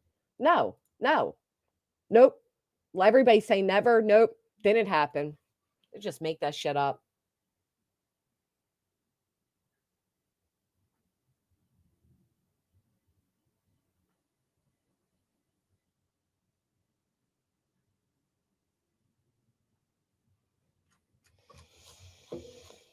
Never, never. They just made it up and they think they can, double down on that. Here we go. I like this part. Lasniak, maybe hand out the exhibits, Your Honor. Which exhibits? Exhibits for the complaint? If they were attached to the original complaint, they could be attached to it. I'm not accepting any supplementation as to the existing record at this point. Okay, that's it. He waited to the day we were before the judge to try to enter exhibits that he should have put on the record 7 months prior. Here we go. RRF6. This is so horrible. It's not even. Oh, look whose name's on here still. Hey, I wonder why this guy never took his name off. Huh. Bruce L. Castor. And that day I was going from stream to stream, not on anyone that was streaming that day showed any in-court recordings. Thank you. I didn't think so either. In their little fantasy world.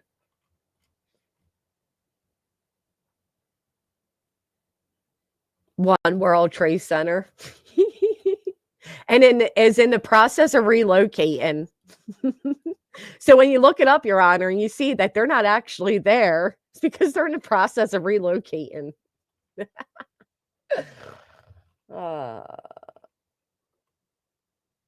His professional capacity as a bounty hunter and public figure. Oh, plaintiff Tony Mathis' official capacity as a national spokesperson.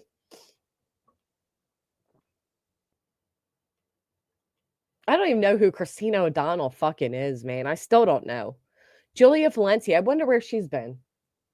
It's been a long time. His official capacity as employee or agent. He's either an employee or an agent. What? Oh, employee or agent. Oh my goodness. These fucking people. Plaintiffs are engaged in the urgent, sensitive task of locating. So urgent and sensitive, they haven't done shit since. That's it? That's all you added? Now we're at RRF7?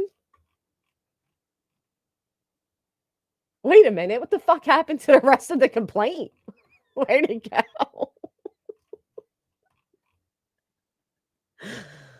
Oh, including dissemination of false information, harassment, threats, and interference that have severely disrupted the search operations. To this day, we have not seen any search operations from these guys.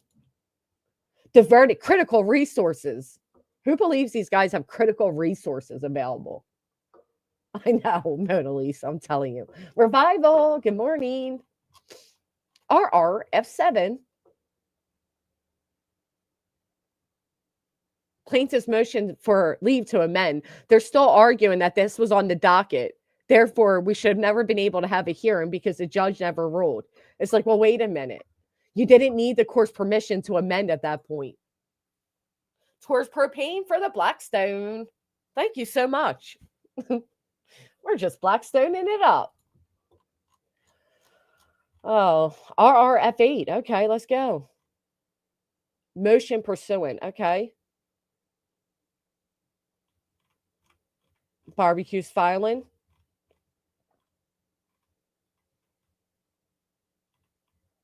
Right to file a motion to dismiss. This is when we filed the SLAPP. What? Where's everything at? What is this? Emergency hearing. Who remembers when the internet, when the three E's, the come and knock on our door. Who remembers when they went live and said it's approved? They got the restraining order approved. Well, no, they fucking didn't. God, did they ever come back and apologize for the gross misinformation they put out throughout this entire filing?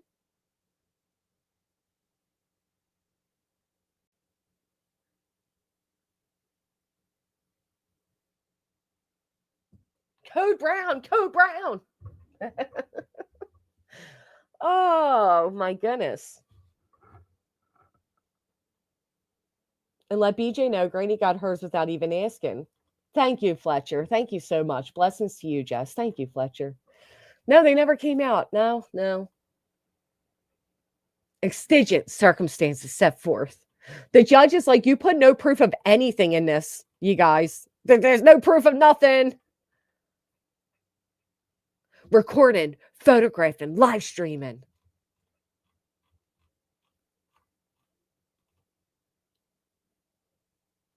Emergency hearing and entry of a protective order.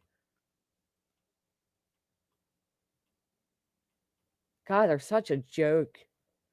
Do you know all of their exhibits in this included everybody but me?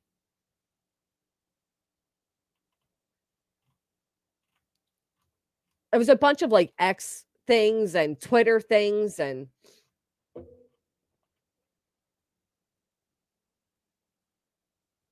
look at this. They even point out here that the plaintiffs did not even respond when they were supposed to. Local rules of civil procedure and the court's prior direction to all parties, the court was not provided a courtesy hard copy of the answer to the motions for punitive damages, nor was the court provided a copy of, nor made aware of the now pending appeal in this case.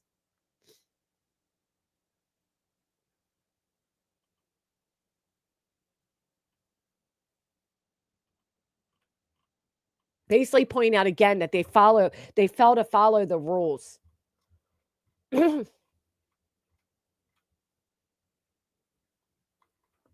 the fuck printed this?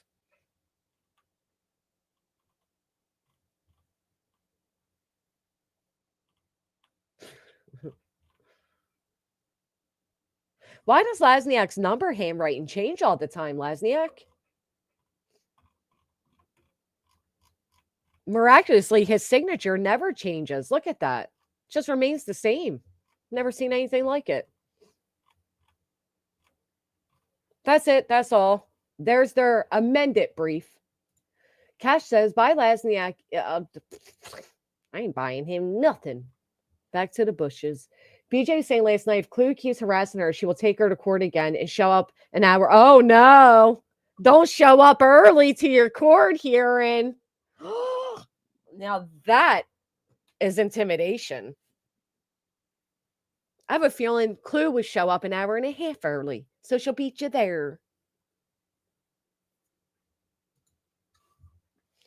They left out hundreds of pages because Hong hasn't recouped from his 200,000 pages he printed last year. Remember that photo they put out of a table with just all these documents on it?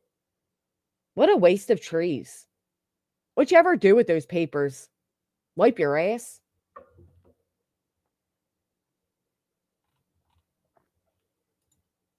They sure did. What did I did just, where'd that go? Julie V has been on Dagos and Truth Baddock.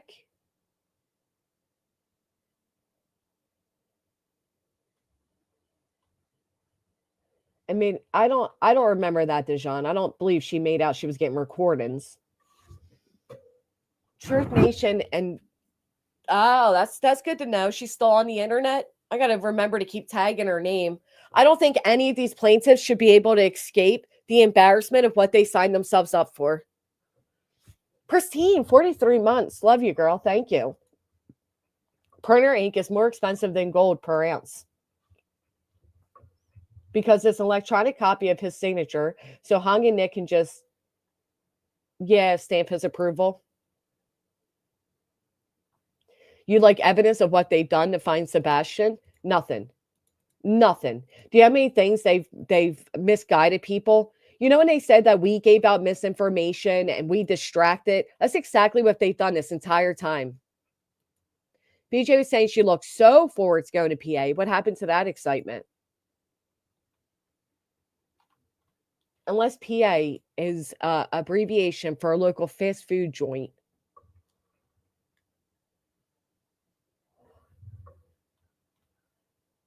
I don't believe that's true, Dejan. I don't believe she never liked this side. I don't believe that's true at all. I wish Chloe QB would have filed the declaratory judgment also. Me too, Kat. Me too. I wish they would have too. Hey, Sapphire. We're a little bit over 100 away for 1K thumbs up. Let's hit that thumbs up, folks. We can do it. I may go into bushes, but we'll always support you. Whitebird, I love when you come out of the bushes. Do not go back. She's in Lady Freedom's chat a lot. Ugh.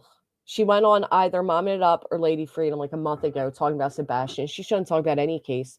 I will never forget that Julie emailed me like September 5th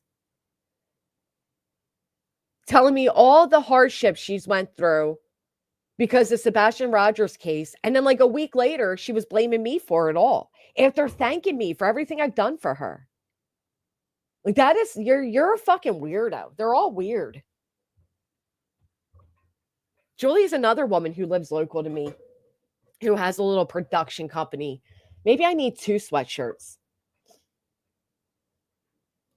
47 months, Brandy. Thank you so much. Love you too, girl. Thank you. That's insane. 47 months. It's fucking wild.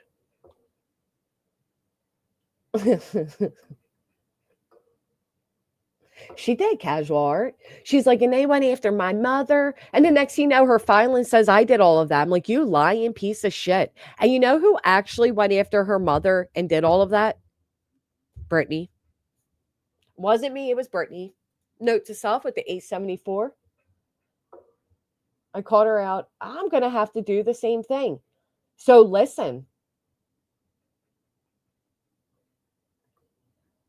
No, Caroline, I don't think so. Is it over now? Which part, just Tracy? They're ridiculous brief. I don't even feel like reading it. It's so incomprehensible. It's not even worth reading it. They lost my attention. I wanted to show you all how ridiculous their reproduced record is and how poorly printed all of it is and how it is carefully chosen to not show the actual gravity of how ridiculous their filing was.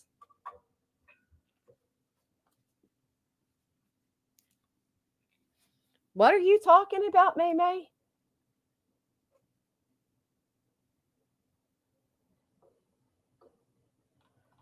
She got money to go. Go where?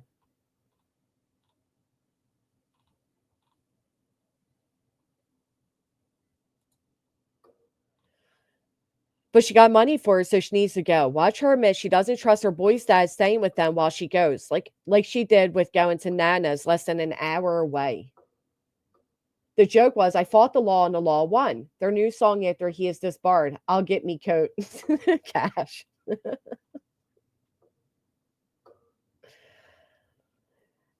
May says, imagine not trusting your kid's father for a day trip, then throwing yourself into a lawsuit in PA. Imagine saying that you're not going to respond to the declaratory judgment because you're not going to give PA jurisdiction, as if your response either creates or breaks the jurisdiction. The jurisdiction is in PA. It was never anywhere else. That girl don't understand the basics of litigation. She should really stay out of it. No, we're going to request that the judge request they all be there in person. Oh, she does all the time. Sounds suspicious. Jill's amazing. Thank you for that. Anybody want to come up? Come on up. We can talk about all the latest things. Yeah, Julie Valente is part of the Rico. Julie emailed me shortly before throwing me in a Rico, and in the email, she thanked me for how kind and supportive I've been of her. And then a week later, she's accusing me of everything she ranted to me in the email about, like how people went after her family, her relationship, da da da da da. It was wild. It's still ongoing. It's just me. We are still ongoing. We are 3 away from meeting our goal. We got 27 out of 30. You guys are amazing. She is girl next door. She really is. She's so sweet. All right, let me check this really quick.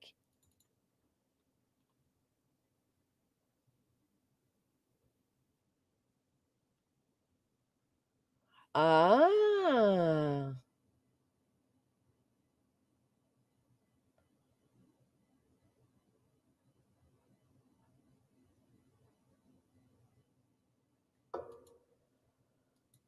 They are unbelievable. You know what's aggravating about it, though, is they haven't, again, I want to reiterate, they haven't paid a penny that we're aware of for this entire litigation, right? And then you have one of them come out and allegedly misappropriate a ton of funds that they claimed was going to go towards this attorney to try to fight all this harassment and blah, blah, blah, blah, blah. Nobody knows whatever happened with that. And they keep filing these filings that are so incomprehensible. They're so ridiculous that they need to be just slapped right off the docket. And each time it requires a response from us. That this whole thing is just it's a gross misuse of the court's time. It's a gross waste of money. It is so aggravating that all of this is even going on. And the worst part about it is, guess who took the hit? Sebastian. So many people are now not speaking about that missing child. Instead of having his face all over thumbnails and his name still being pushed out there, you instead get this so-called ridiculous Rico. We Frosty, thank you so much. And we did it. Thank you, Cinema Gold Met Fletcher. Thank you guys so much. Sean, I love you too, girl. Thank you. Now we're over the goal, straight talker. Thank you. DJ will need a compelling reason to not travel to PA, probably health related. No, the judge will not take childcare as a valid reason. Nope. In fact, she, Craig, and the kids should come to PA. No, keep him at home. I don't want that man anywhere near me if they're saying I'm going to lose my channels and then lose my life. If anybody should get a restraining order. Well, Deshaun, everybody has a right to an appeal. That's why they were able to get an appeal. How far they get with this appeal, time will tell. May, you said it. Whitebird. Be an overachiever. Beat that goal. Thank you. Harley Ryder says, I'm late. Is it over? It's only just begun.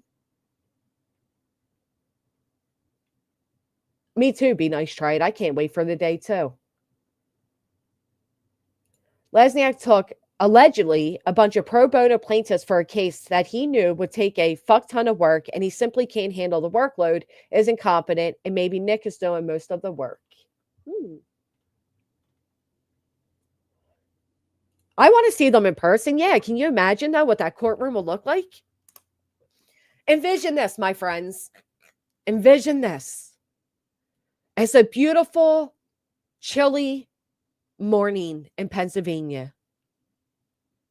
We're getting ready to go before the wonderful, intelligent, and brilliant Judge Eckel. We align ourselves outside the courtroom, walking up the steps, confident in our competent attorneys to go stand before Judge Eckel and get the long overdue justice ruling, the sound of the gavel hitting the table to say, pay them, bitches. And you look over to your left, and before you, you see the has-been Dog the Bounty Hunter. The sickly looking Nick the Hat. The overweight and short, overly confident Hung with the lean ends. That's his shoes, my friends. His shoes are struggling. They're not $1,000. You see Julie Valente looking paler than a fucking ghost, wearing her fatigues that she should never wear.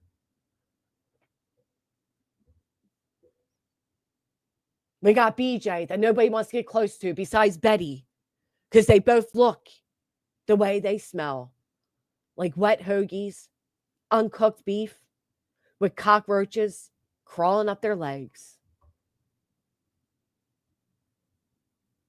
We got Chase coming in late because she was chasing the wine the night before, and she's not sure what courtroom to appear in. Who are the other plaintiffs? I forget them. Oh, and then the courtroom waits as we call forth At Night Media. And we're waiting for the faces of At Night Media to walk through that courtroom. And we're waiting and waiting and waiting. And then we realize they're already here. It is no other than Nick and Hung.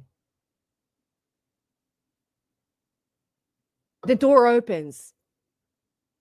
Everybody looks to the right to see who's walking through that door. And it is a man with braids and a hat too big and a belt too small. And it is Seth Rogers, followed by his national spokesman.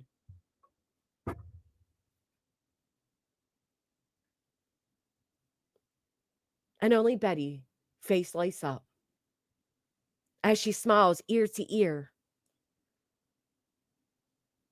drooling into the eyes of the man whose son she oddly got tattooed on her body, a boy she's never met, a name she's never said. And the judge says, y'all may sit down. And they all go to sit. And the chair creaks from the weight. And the one side lifts up because the other side has Hung and Betty and Seth and Brittany. And they all rumble towards because they fucking fall. And little Nick goes flying in the air because the bench is suddenly a seesaw. And the little roach goes flying up and he says, ah! And we all hear it. But it turns out it's just Brittany snoring. The end. Don't you all want to be there? Sounds like a great fucking time.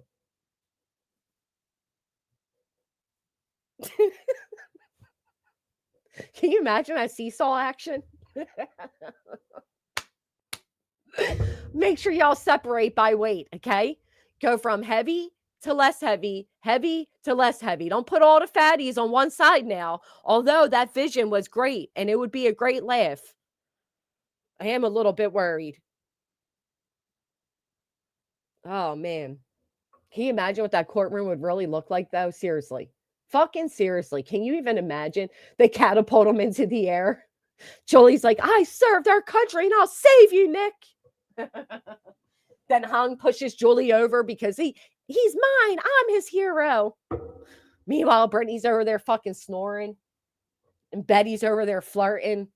And Tony's over there hiding because he's a private citizen, not a public. Oh, man, what a hell of a courtroom. You think Dog would give me his autograph? Oh, he will. I'll take it on the check he signs me when he pays me the money he owes me. Man, that would be hell of a courtroom. Hell of a courtroom. I don't even want to imagine what it would smell like. I could throw up right now thinking about it. Yeah, and then suddenly we hear, "These nuts," yelled in the background. Fuck you, fatty.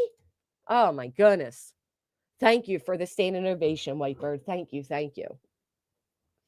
And then the marching. Oh, yeah. So the gavel goes down. She says, you fucking suck. Get out of my courtroom. Pay them, bitches. And we proudly stand up with our competent attorneys. And we walk out the door to our marching band playing Philadelphia Freedom.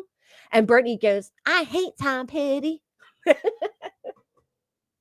I love, love, love. Oh, yes, I do. That's exactly how that's gonna go down. You just know it. Mhm. Mhm. And then they're all gonna get in one car. That's suddenly gonna turn into a low rider. Don't forget Lasniak comes stumbling in too. I forgot about him. Sorry. We got to go back to we're all entering the courtroom. Lasniak comes in and the gust of wind that takes place when he opens the door. You know, that gust of wind that takes place that sometimes happens. He opens up the door and his toupee flivers in the air. As the sweat drools down, he says to Nick, "But I don't know the argument." And Nick says, "Do what I told you, or I too will put you in a Me Too movement." Oh my God, I can see it now. I hear it now. How long does the appellate court have before they rule? I don't know. They just roll on their own. Who knows anymore? Apparently, we all just make up our own. Oh, thank you for the Cash App. Thank you. Thank you. I will turn this into a movie one day. I will ask Julia Valente to produce the movie. Oh, it's going to be a great, great time. I'm too young to even know that song. Which song? Oh, don't disgrace low rider. Listen, they didn't want it to be a low rider. The weight made it so. Nick just flashes the compromising image to Lasniak on the phone. Lasniak snaps into action. And he says, "Remember,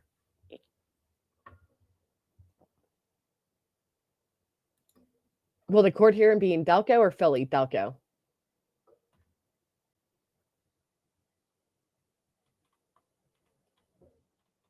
Did she say that? I didn't know she said that. BJ stands up and says, "But Your Honor, this is between me and Granny, just Colleen." And the judge says, "No, it isn't, you idiot." And they all walk out crying. "But you didn't see the exhibits."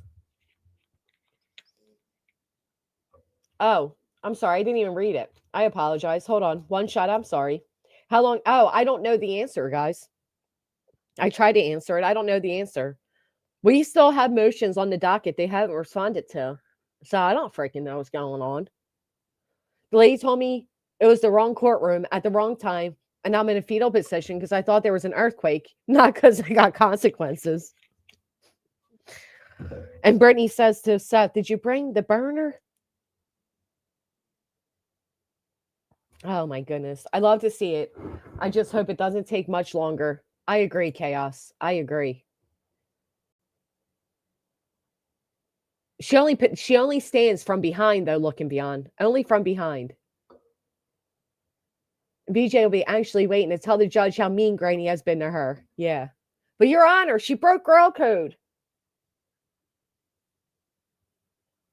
"Your Honor, I came here today, despite knowing my boyfriend's likely cheating on me, because I wanted to tell you how mean Granny's been." World's dumbest plaintiffs. Listen, I'll see you all on Judge Judy if you want to. I've always wanted to go. Lasniak to Nick, "Please do not release those images. I would do my best, please." Turns to the judge and says, "We need an extension on here. Here are our exhibits, Your Honor. I promise I'm a real boy. Ask my mother. She's had to deal with me for 42 years now." He's like the white, what's his name? Steve Urkel. She's never going to be like Paulie on Goodfellas. "Fuck you, pay me." You know it. You know it. Oh, she'll be munching away. Harley Ryder. She'll be munching away.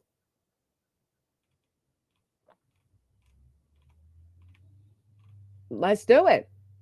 Judge Judy. Definitely afraid of earthquakes because my dad has CNN playing constantly when the bridges collapsed in Cali. Scared me for life. I'm sorry, Lock and Loaded. I do have a fear for our city's grounds that day. Can it hold the weight of these fat asses? I don't know.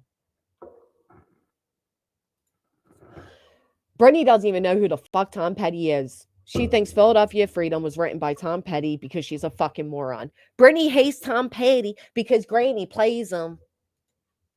Granny plays Tom Petty. Your Honor, she showed the Google Maps of my home, Your Honor. That's doxing.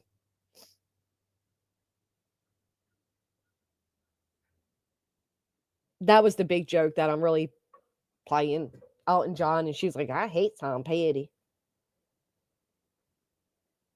Only thing about Judge Judy is both sides get paid. Could they go up in a hot air balloon together? All the hot breath coming from them. Who knows?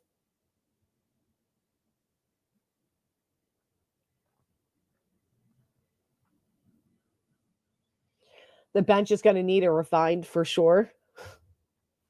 We're going to need some Lysol in the courtroom. Lysol in the courtroom, please. Lysol in the courtroom. Your Honor, she's the type of girl that would sleep with my unfaithful boyfriend, who at the time I lied and said was a husband, but he won't marry me. You know, Bark, you need to do an interview tour with legal eagles who have big platforms. Hell yeah. They only have 2 cameras with the thousands she collected. Why do we know how many cameras she has, May? Isn't that weird? She said she was locked down like Fort Smith or some shit. I don't know what she said, but it didn't make sense. But to hear what? To hear only 2 cameras? I'm trying to catch us. What's the next move? You'll have to wait for a judge to look at all this, make a decision. Yes. Unfortunately, she thinks that her local fast food joint is a national treasure. She doesn't understand. Punk drunk Marty. She doesn't get it. My hubby worked with a judge. What? I love Judge Judy.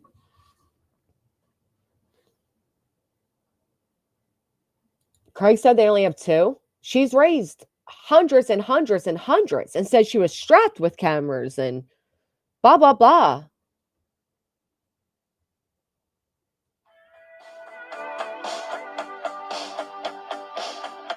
That's going to be the song that plays as they exit the court. B. John Stan and Roach the way she scratches and itches, stay the fuck away from her. Can you imagine the fleas? That's fleas. I'm sorry. Like, I get we all know about the roaches, but that's fleas. You're not sitting there scratching and itching at yourself like that unless they're, well, 2 things make you do that. BJ falls asleep in her car outside the courthouse and won't make it inside. And she'll say, I was there 5 minutes early. Oh, man. Afterwards, we can all go to the Smorgasburg. We can all go to the Shady Maple. That'll be fun. Remember when she pinched and pulled something out of her hair, looked at it, and then tossed it on the ground? Could I forget it? Ew. It is like a prison, though, Joe Madre. That's the sad truth. I know. How could we forget, Amy? Look, everybody's saying it. That one night on stream, she itched her head, plucked something out, looked at it, and flicked it on the floor. Ew. Are you going to be part of the band, Blondini? She said, Your Honor, I can't. I need new tires. You know how many new tires this woman has gotten in her YouTube career? Thank you, late girl. Yes, Gary. I just fixed the weather stripping on our patio door because I saw one bug. One bug. Under Craig.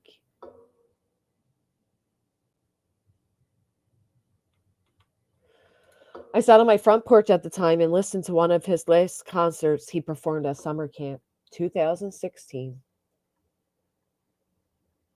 I was thinking that too, Austin D. I didn't want to say it, though. She asked in private, she asked her Maz for gas money. This the girl that's going to sponsor people for, I seen this video the other day, right? There was this creator who did the angel tree. And it was so gross because she clearly did not want to do the angel tree, right?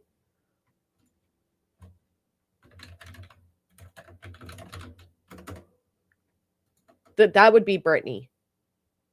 There's a $30 minimum. That would definitely be Brittany. And the meetings are about to begin. Womp. I will be behind when I get back, so I won't be in chat. Have a great day, everyone. Thank you for all the congrats. Yeah, that's awesome. Keep killing it. Glad to see you again. You know what Judge Judy would say? Hold on, I think I have the clip still. Do I? Judge Judy would say, oh, they're not on here. You're an idiot. And then she would say, get a job. Her fancy shirt with the pearl in it rolling. Ew. Can you imagine how these people would dress for a courtroom? Cost you $32 to get I need to get my tire plugged. I've been holding off on it. Oh.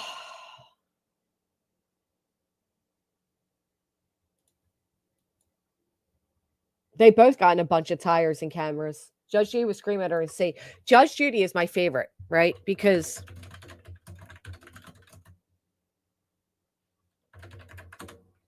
she has two classical sound bites that I love.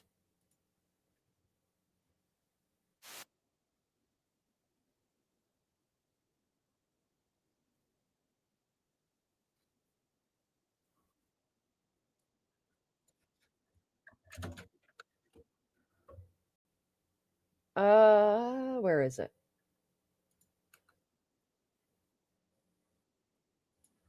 This is how Judge Judy's going to react to them.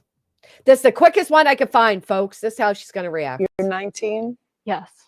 You look older. That's not a compliment. I see issues there. I'm telling you, you look troubled and older than your years. Your father looks better. Your grandmother looks better. So I think that you should get some help. I'm not on the lease. Do you really need water? Yes. This is the type of judge we need. One that's going to put them all in their insecure fucking places. Do you really need Nick to hold your hand, hung? Yes.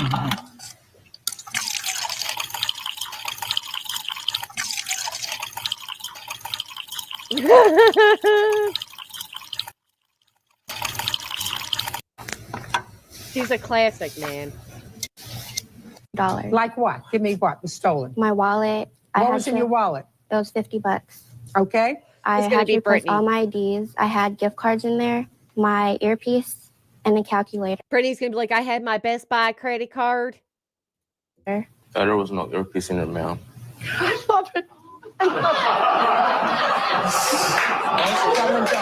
Dumb and Dumber, Nick and Hung. What's the last one? Front end of your car. Your windows combusted. Oh my God. I would love Judge Judy put them all in their places. If your daughter drives, you too, you got to get this can for him that plugs tires in emergencies. Yeah, I got to go to my local tire place. It's right up the street because the tire keeps just losing air quickly. So, Jack, I know. We need. And who was the other lady? Who was the other lady that would do interviews and she was always so ballsy? She would say whatever came to her mind. We need her. What the hell's her name? Barbara, right?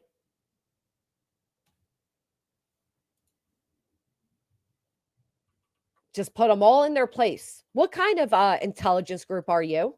What kind of intelligence do you have? Not Nancy Grace, no. Not the People's Court, no.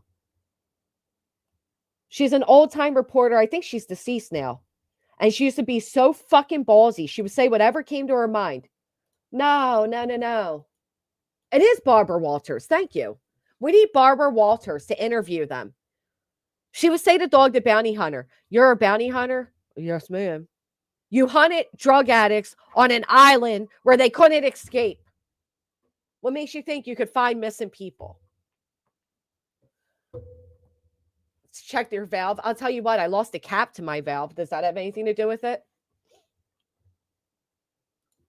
Thank you, May. I will take a look. That was the longest pouring of water I've ever heard. Barbara Walters would put them in their place. Absolutely. No way, was she really? My cousin was on Judge Judy.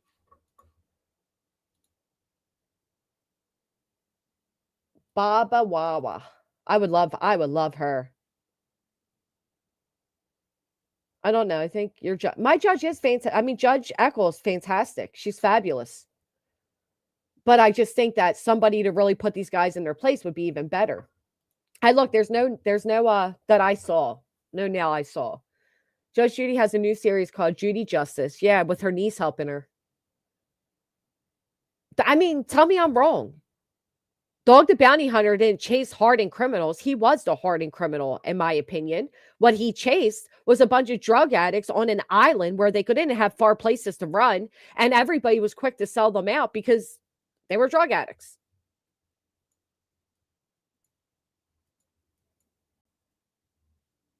Oh, thank you, Bisma.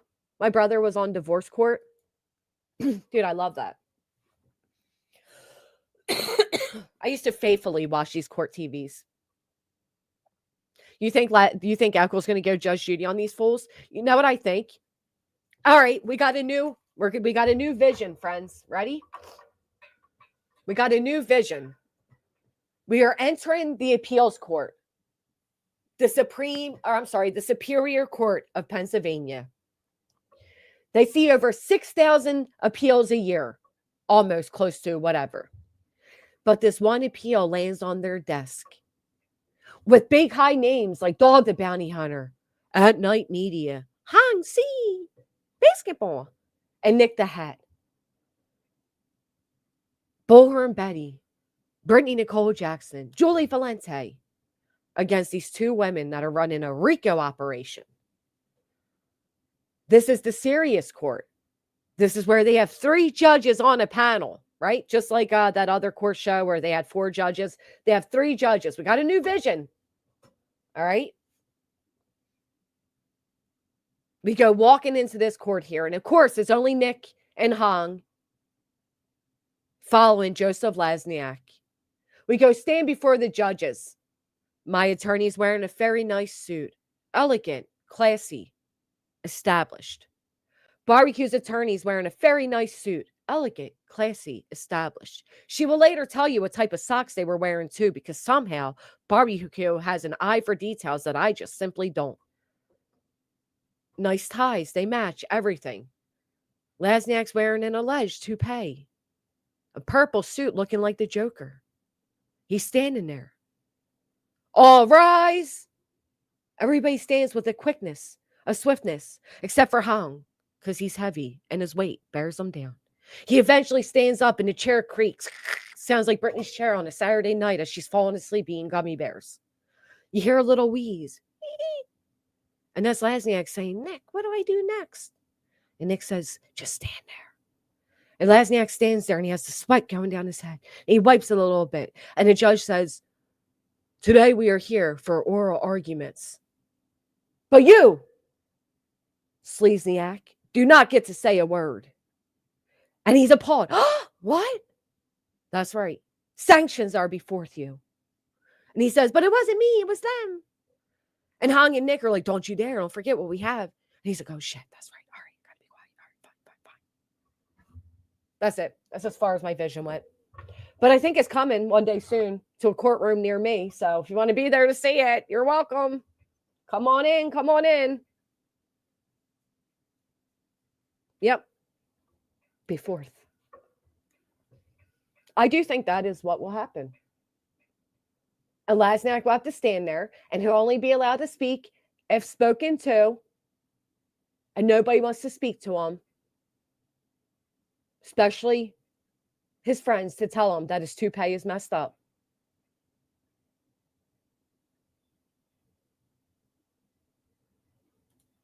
Oh, well, you won't be able to see Nick.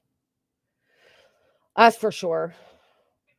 I pray for sanctions too. Me too.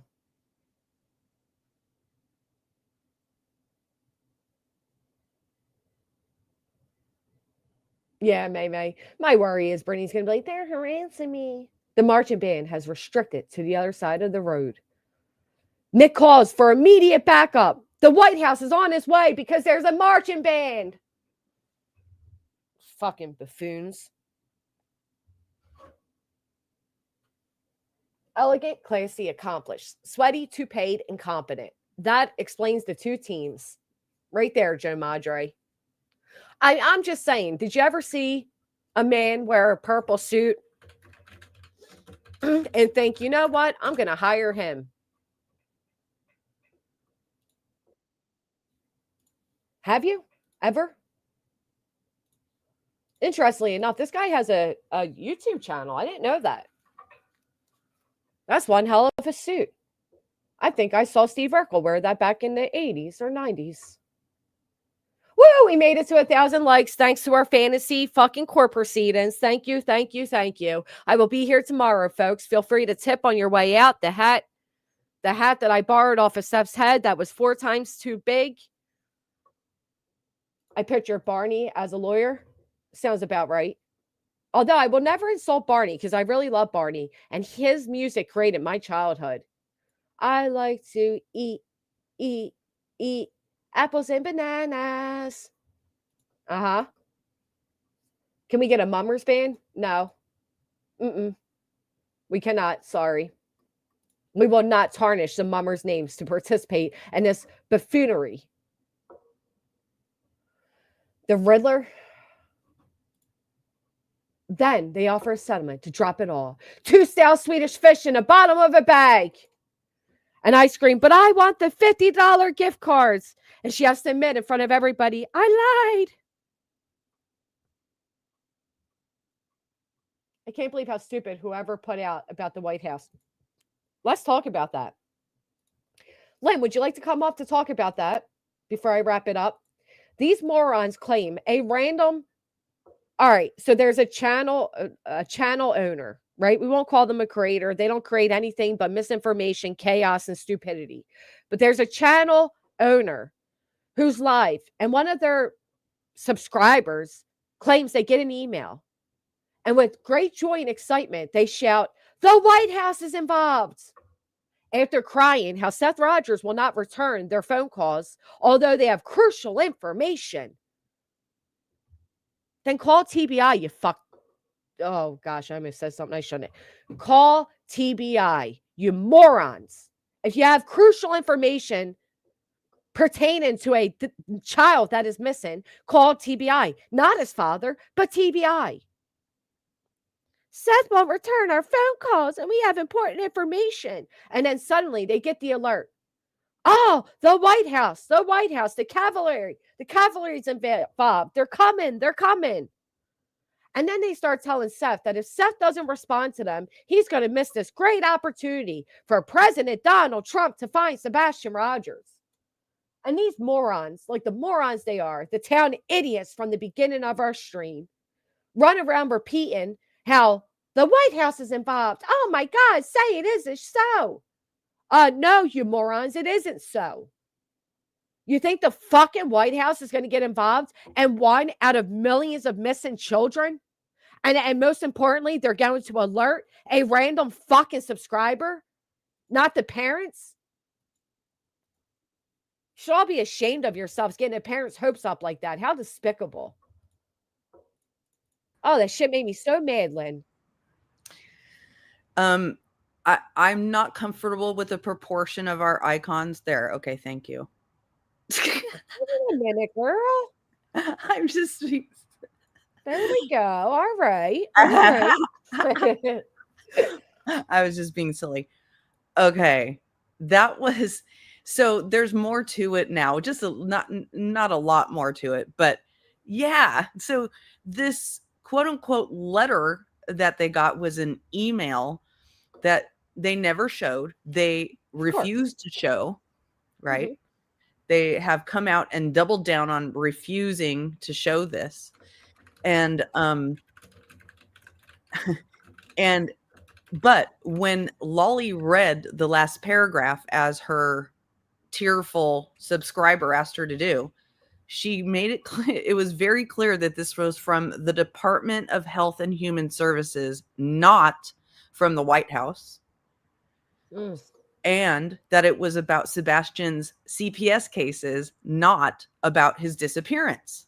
Now, can you imagine that, Lynn? Can you imagine being your average, first off, right? These are the people that say, don't go real life. Don't do this. Don't do that. But you're a random fucking stranger on the internet is reaching out to complain about alleged CPS records that they've never seen. They don't know the context of. They don't know the content of. They don't even know if they fucking exist. But yet they take issues and they're complaining. Ugh, well, so gross. It makes me wonder if they have somehow seen the contents. They're not supposed to, right? But we know that Seth said that he got them through a lawyer. Mhm. Did he pass them around? Because then he was going around. One of the reasons he sent out that first set of cease and desist is because he was claiming that records that he didn't want sent around were being sent around. That's So interesting. were those the records? I will say no, and I will say no because unfortunately, Seth lied about the context and the content and the amount of CPS calls. He lied. Yeah. So if they actually saw them, they would know that he fucking lied. Right. Seth Rogers lied when he said he was never aware of CPS visitations with Sebastian. He was. Right. So I'm starting to put together what went on, because remember, okay, let's go through this little timeline of events. Seth does his live, okay? And the first thing he says when he does his live, which we reviewed just the other day, right? The first thing he says is, please don't go around sending emails with my name in it or with, Katie and Chris's name in it without our express permission. And don't be using Sebastian's name in a title when you're talking about drama, right?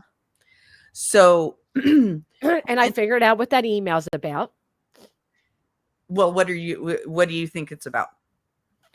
There was a whole situation with another creator and a creator I never heard about that were trying to get in touch with Chris and Katie. And there's this whole big thing around that we'll probably get into tomorrow. Smiley, right? Smiley, this R&R, right? Yeah. So I think it's more than one situation with emails where they're using his name to, send out email campaigns and things like that. Absolutely. So yes, I think it's true that there is that situation where people are saying, get in touch with, can I use you to get in touch with? And he was saying, just put a stop to that, stop using our names as currency to get, what you want, basically. Right. And so then Lolly the next day comes out and does this stream where for the most of the stream, she's crying about how Seth is not responding to her emails and voicemails. And then, and she's also saying that a lot of people behind the scenes, are talking about Seth's live and that they were confused by it. And they all had different reactions to what they saw in his streams. So she was saying that she felt a certain type of way about the stream, about his stream. She was answering questions all day about it. But at the same time, she also wants him to return her voicemails and emails. Then she starts to show a video. She breaks into the middle of the video and says, oh my God, we've heard back from the White House. Woohoo! Woohoo! So then her, tearful sub comes up and says, the White House is coming. The White House is coming. She tells Lolly, read the last paragraph of this email I forwarded to you. Lolly reads the last paragraph and it makes it and she of course doesn't vet it before reading it. Nobody vets anything. They're just like, oh, look, we get to grandstand more, bonus points for us. And this is what I'm hearing in this, right? Our email campaign works. We were doing something good by putting Seth's name in emails, and we're going to show you that it paid off in a good way. That's what I think might have been happening, because they were trying to actually guilt Seth a little bit for condemning them for using his name in emails. And they're saying, no, look, we actually got some results. So she reads the last paragraph of it, and it makes it clear it's from the Department of Homeland Security, Health and Human Services. Completely different, it's not the White House. And they were very much implying hard that this is a direct Donald Trump involvement type of thing, right?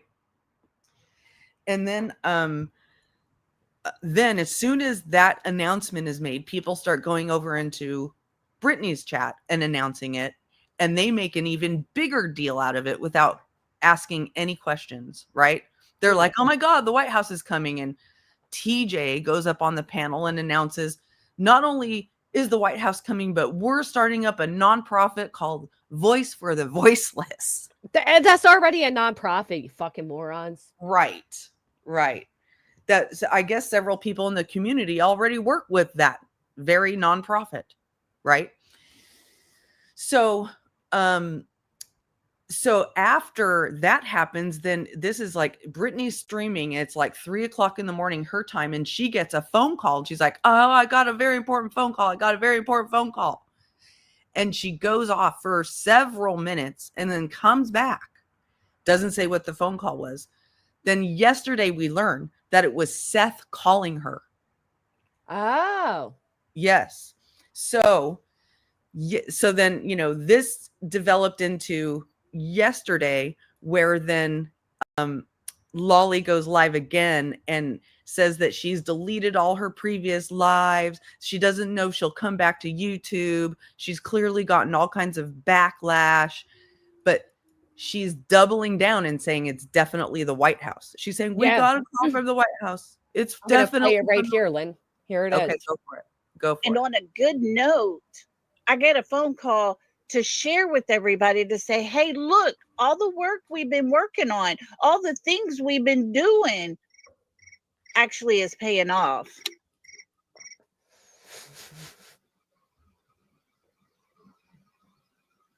So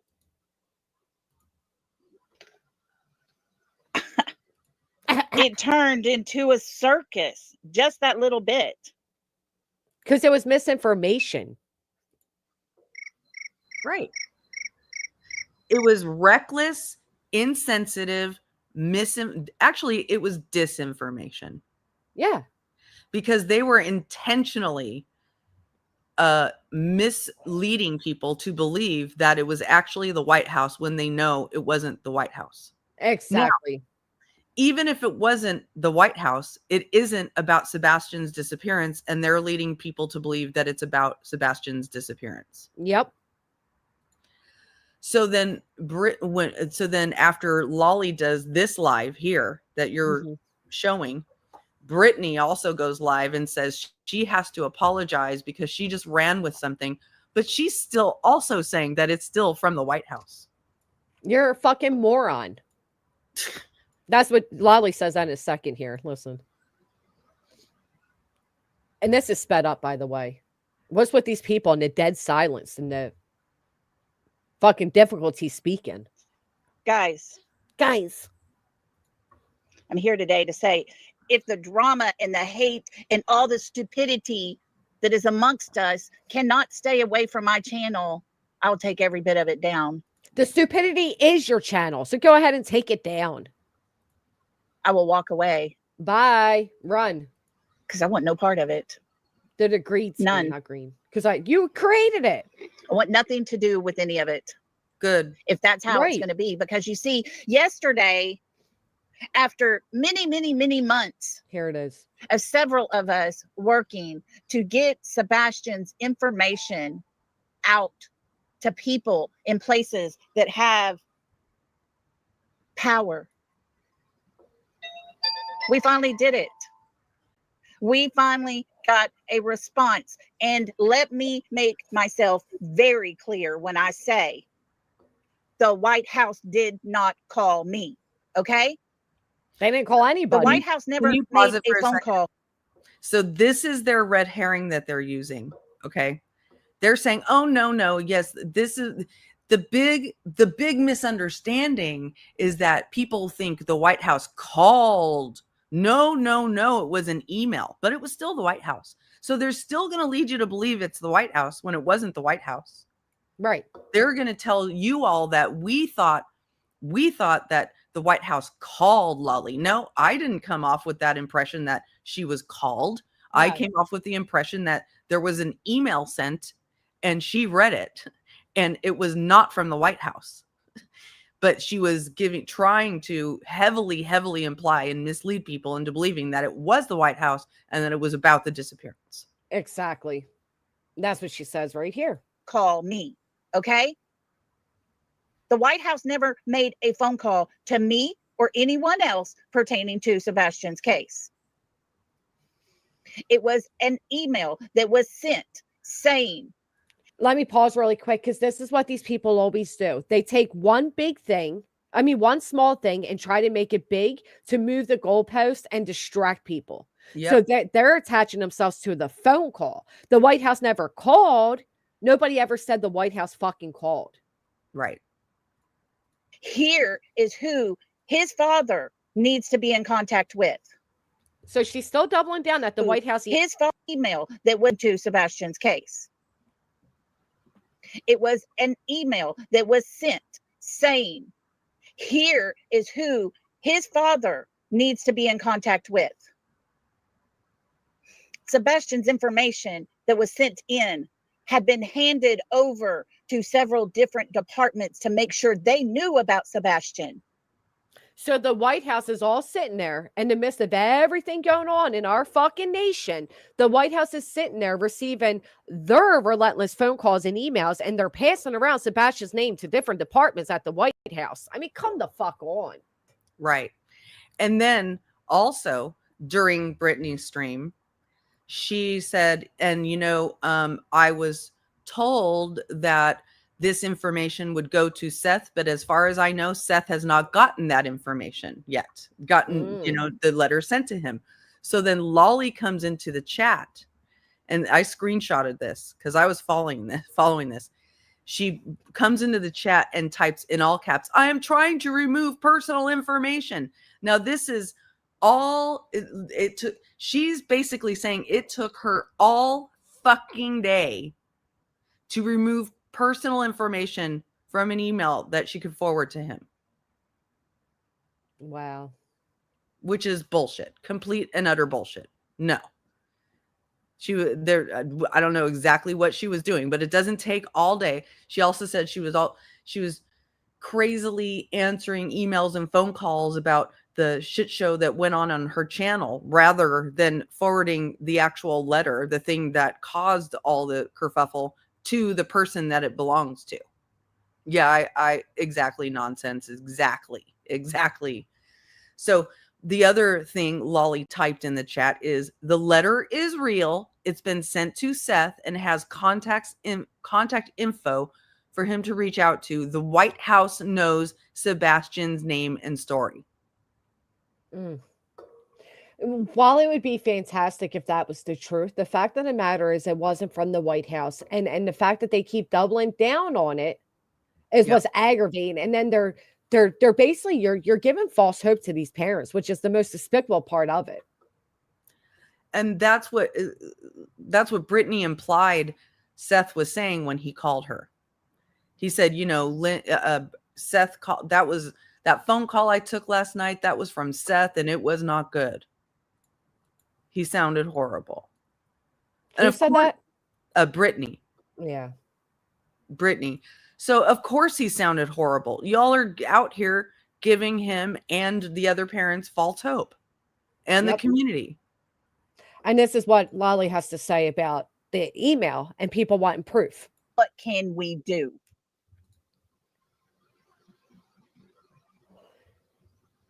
Dramatic pauses. She said to my chat yesterday, Lolly, read the last paragraph of that email. And I did. I've had people send me a text message saying, send me that letter from the White House so I know that it's real.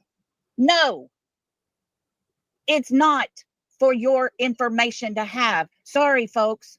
Then you shouldn't have put it on the fucking internet. And you know what? It's the information for Seth and the Proudfoot to have. And if it was real, that's where the information would have went. Yep. They wouldn't have come out and blurted out on the internet in a desperate attempt to get Seth's attention back on them. Right. So cruel. So it is for us or it isn't for us. Right. It is for us or it isn't for us. Right. Make up your mind. Yeah, the only reason I even knew that this person Lolly existed was because Nonsense did some reviews of her, early on, because she's been pulling this crap all along. Oh, absolutely. And then she says here that she has a subscriber who makes repeated phone calls to the White House and talks to anybody who has time to listen to Sebastian's story. I have another one that weekly sends an email telling Sebastian's story. There's another one that called in a favor and said, please make sure this person I'm sending this email to looks at it. It's about a child that we are trying to help. He needs his story looked at. His case is sitting there. Nothing seems to be getting done. His father can't get answers. I have another person in our chat that has sent out packets to every facility in the United States with a flyer of Sebastian, a letter stating his story, and contact information. I have written letters to governors all over. Senators around the United States have had packets sent to them. Don't you think you're overstepping here, Lolly? But clearly their packets are about how his CPS cases were mishandled. Right. Because that's all they keep focusing on is how, and that's what Brittany was saying as well. She was like, I just want people to see how he was treated before he disappeared. Well, Brittany, you're basing that on supposedly 5 CPS reports. And just the other day, you said you had 4 CPS calls to your house. So are we supposed to assume that every single one of those calls to your house was legitimate? And that means that you are just as abusive as the people that you are claiming could be guilty of disappearing their son? Right, because she flexed around 5 CPS calls, 5 CPS calls. Well, you've allegedly had 4. Right.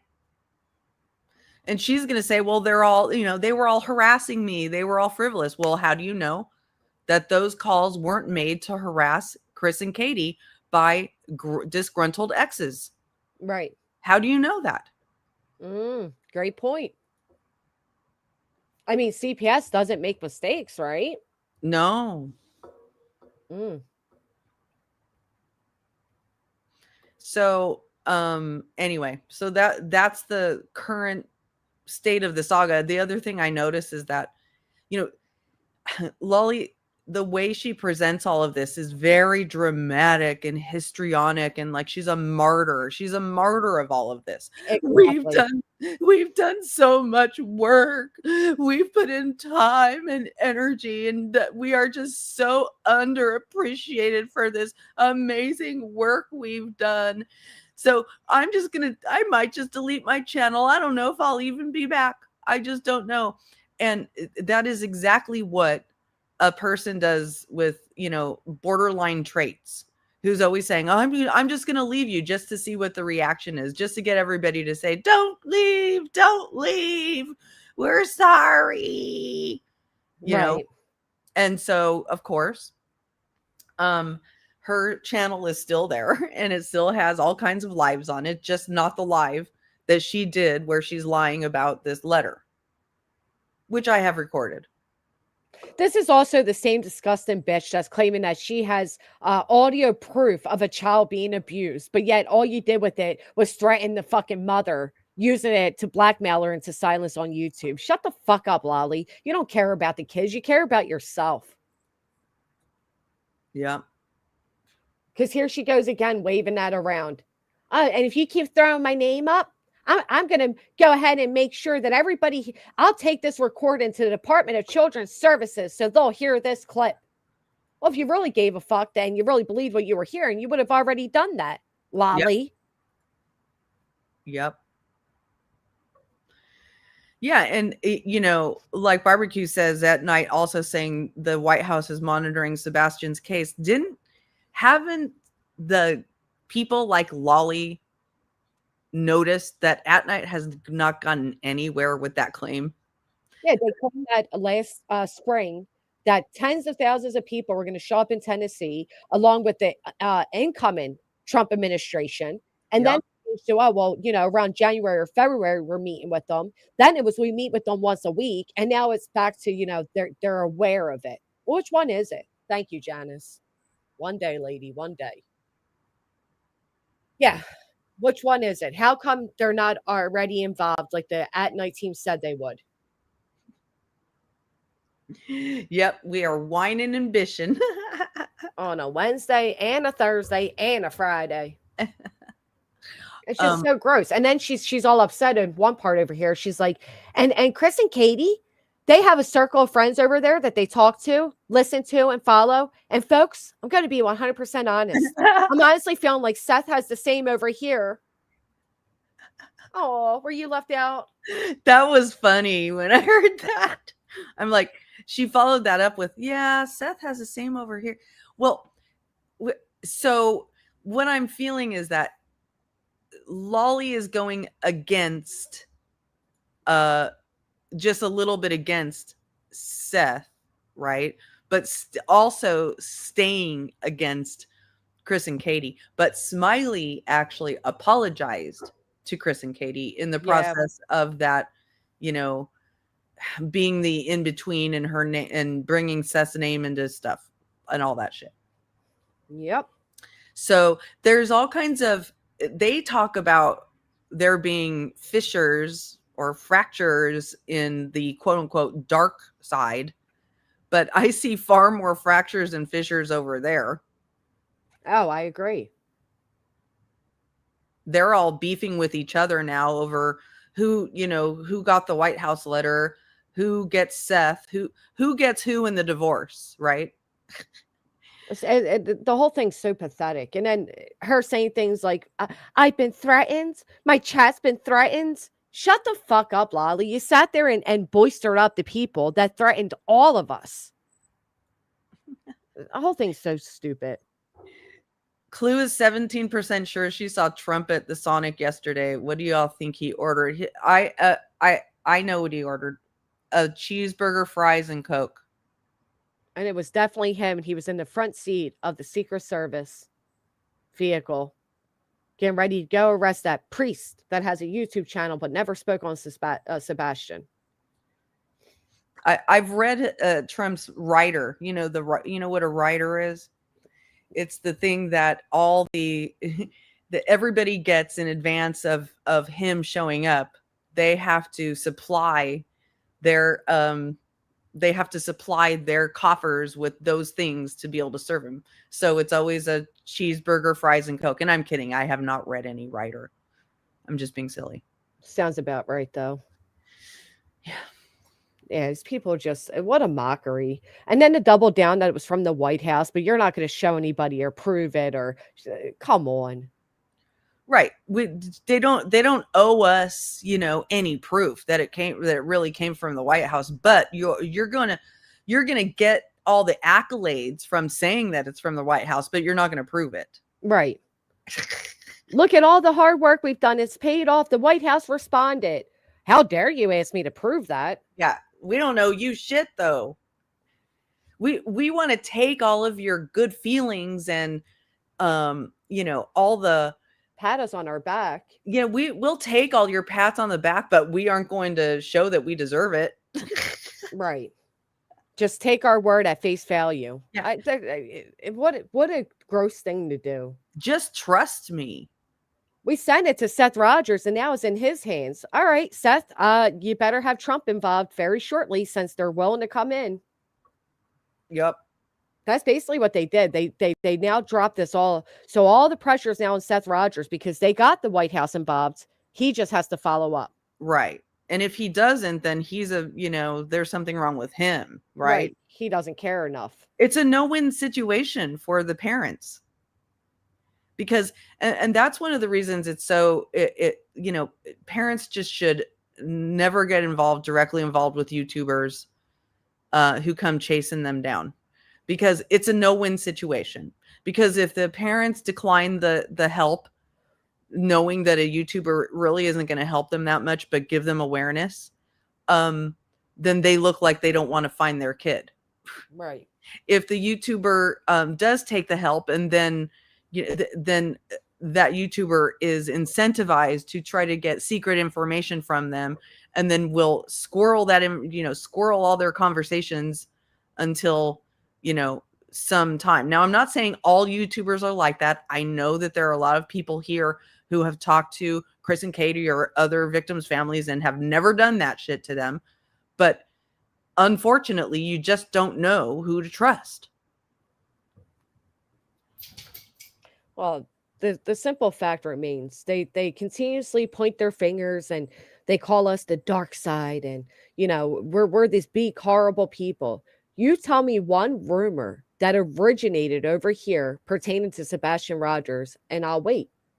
I'll tell you all the rumors that originated over there and all the distractions. Yeah. From all the places they claim there was a sighting of Sebastian, to all the leads that led them to believe that Sebastian's here, there, and there, to the White House being involved, to Trump being in Tennessee looking for Sebastian. They're the ones that have constantly put out ridiculous claims and misinformation pertaining to this missing child's case. They're the ones that filed a RICO lawsuit on the back of this missing child, turning people away from bringing awareness to them. But yes, we're the dark side, folks. That's us. Right. Oh, and Brittany, now maybe the chat can help with this, okay? Brittany insists that KK does not mean Killer Katie. Oh, okay. What's it mean then? Good question. So she said over and over again that she asked, this originated with Justin, Clutch Them Pearls, right? Mm-hmm. And she says that she asked him and he said, no, of course he's going to say that, right? So my question is, what is it for? So the whole chat is chiming in, her chat, right? And they're saying, oh, well, that's really normal for people called Katie to be called KK. Where? When? I've never heard anybody named Katie be called KK, ever. The only time I've ever heard somebody with the first name K being called KK is when they have two Ks, as when their initials are KK. Right. Like Kim Kaufman. Remember Kim Kaufman? Yeah, we called her nickname was KK. Right. Or they called her, or some people call that K2. I had a friend with two Ks. We called her K2. Okay. So they're simply claiming that KK doesn't stand for Killer Katie, but they won't tell us what it stands for. Right. So then I started doing a little research on Justin's channel, and I noticed that, I haven't found the origin of Killer Katie, but I feel like I heard that said at one point or another. Okay. Mm-hmm. Maybe nonsense. The encyclopedia, the Rolodex of facts here and timelines would remember this, but I feel like I remember somebody saying it's about Killer Katie, right? And I haven't found that myself, but I did notice that whenever he uses KK, it's always to infer that she's done something horrible. Right, of course. Right? Things like, and I actually pulled some screenshots. Let's see. KK is watching Sebastian while thinking about all the ways he reminds her of Seth to justify the plan she put into action, in my opinion. Ew. Shit like that. KK, you was the last to see Sebastian. Your cheeks turned red when I noticed you're lying about something on interviews. But I noticed her cheeks are big, KK. Where's Sebastian? KK, where's Sebastian? So he interchanges KK and Katie, and usually when he says KK, it's when he's implying that she did something horrible. Yep. And here he is clowning on the way she looks. Just a little powder, KK, a little powder, just a little baby powder, just for the interviews. Nobody's saying you got to look like a runaway every day or anything, or looking like a runway every day or anything like that. Nobody's saying that. Just a little powder, baby, powder it. So yeah, okay. In drama, going back and forth like that is normal. But during the interview that a woman's giving about her missing child, I don't think Justin should be giving makeup advice to fucking anybody. That's the other travesty right there. I mean, I'm going to tell somebody to use more powder. Bro, you should use less. He has no business telling anybody about makeup. Yes, Thalga Spice. I actually saw that. He said several times, KK, light up. He said it like that. Light up. Yeah. KK is light up. He said that Chris looks like the Flintstones. Holy, KK's right there. She looks like Kermit. Look up, KK, look up. Shit like that. So that's the way he talks about her. He's the type of person, like, it's really hard to watch him because he's so slow in his delivery and everything, and it takes a long time to get through stuff. But by the time you get done watching one of his streams, you feel like a snake has slithered up behind your back and bit your neck. Ew, I don't watch any of his streams. I don't either. So gross. I just got interested in looking this up because I remember at a certain point, I did see a clip of him saying KK is Killer Katie. So anyway. And we're supposed to believe the pathological liar that the K in front of Katie, the KK, doesn't stand for killer? Sure. Okay. Right. We will take your word because you've been so clearly honest throughout everything. Surely. I wonder if it's maybe something that Bullhorn came up with and he just kept going with or something. Oh, I wouldn't doubt it. Yeah, because she would definitely say, and she'd admit it. She would stay today. She still says to this day that Katie killed Sebastian. Yeah, which is sad that people that are associated with his father would mark this child off as dead while also trying to tell people to keep looking for him. Right. Unbelievable. Everybody associated with him, all these people, they all have their personal motives, and it's so bizarre. These pick me people that get like jealous because they feel left out, like Scully over there. Oh, Seth, return my phone call. Seth, oh, Seth has his own team of people, and I'm not one of them. And listen, I don't even fucking like Seth, and I understand the man's under immense pressure. You think he has time to call back a fucking creator to give false hope that, oh, we're reaching out to the fucking United States, the White House. We're calling all the people. We're calling all the senators. Well, it's been damn near 2 years, Scully. How far has your phone calls gotten? You got an email back that essentially says, stop blowing up our lines. There's nothing we can do. Fill out this fucking form and make sure the father does it. Bye. You ain't going to get anywhere from it. Yeah. It's basically a thing to say, listen, stop. We can't do anything for you. Stop. Oh, there's also there's another person who's really, really bothered over there. Boston. She is just sick of them talking of us talking about them that like they are POS. Boston, you are a POS. Yeah, there's a really easy fix for that, Boston. Yeah, stop being a POS. Don't be a POS. Right. It's that simple. Don't support criminals. Don't talk about people as children. I thought kids were off limits, but you talked about me for 5 hours as a child, so fuck you. Well, and you know, Boston, why don't you explain more how you're claiming that you gave $7,000 out of Brittany's $8,000, raise, yet she called you a liar. She said that isn't true. So did you and your friend Kelsey lie? Boston? Of course. Yeah. Why would you lie on your friend Brittany, Boston? That's really weird. Why would you even lie about that? Well, but Boston told me in my comment section that she doesn't care what people think. But just last night she's saying she's sick of them talking to us like we're POS. So what is it? Which is it, Boston? You care? You don't care. You care? You don't care. Boston, when you sit in a chat of a woman who's literally snoring and knocked out cold to then become alert and say she wasn't snoring and knocked out cold, the only person you should be mad at is yourself for being gaslit that long in that fucking chat box. No, she's not being gaslight. She fully knows it. Like I said, she would, if Brittany hit a pedestrian after falling asleep in her car, Boston would lie about it. Okay. Well, she was honest when she came out about they gave 7,000. Well, we don't know. We don't know if she was honest about that. We don't see any receipts of of the mods specific. We don't see specific receipts of what she said. So, but hey, she doesn't care. She doesn't care what we think about her, so she won't be triggered by this. Boston. We just want the community, this is just some community awareness. Please.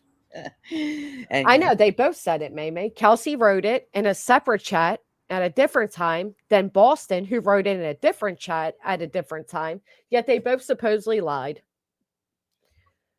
Boston is BJ's biggest cheerleader. Yeah, that's about right for Boston's YouTube career.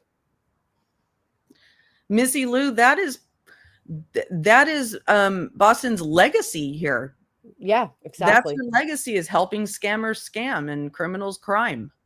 That's what she do. That's all she does. Yeah. There's my 11 months. I think I joined twice. Shelby, hey girl.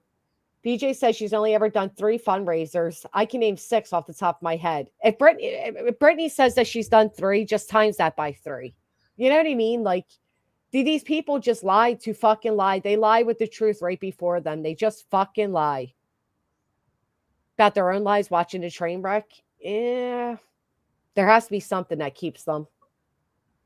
They're all compromised in one way, shape, or form. So, yeah,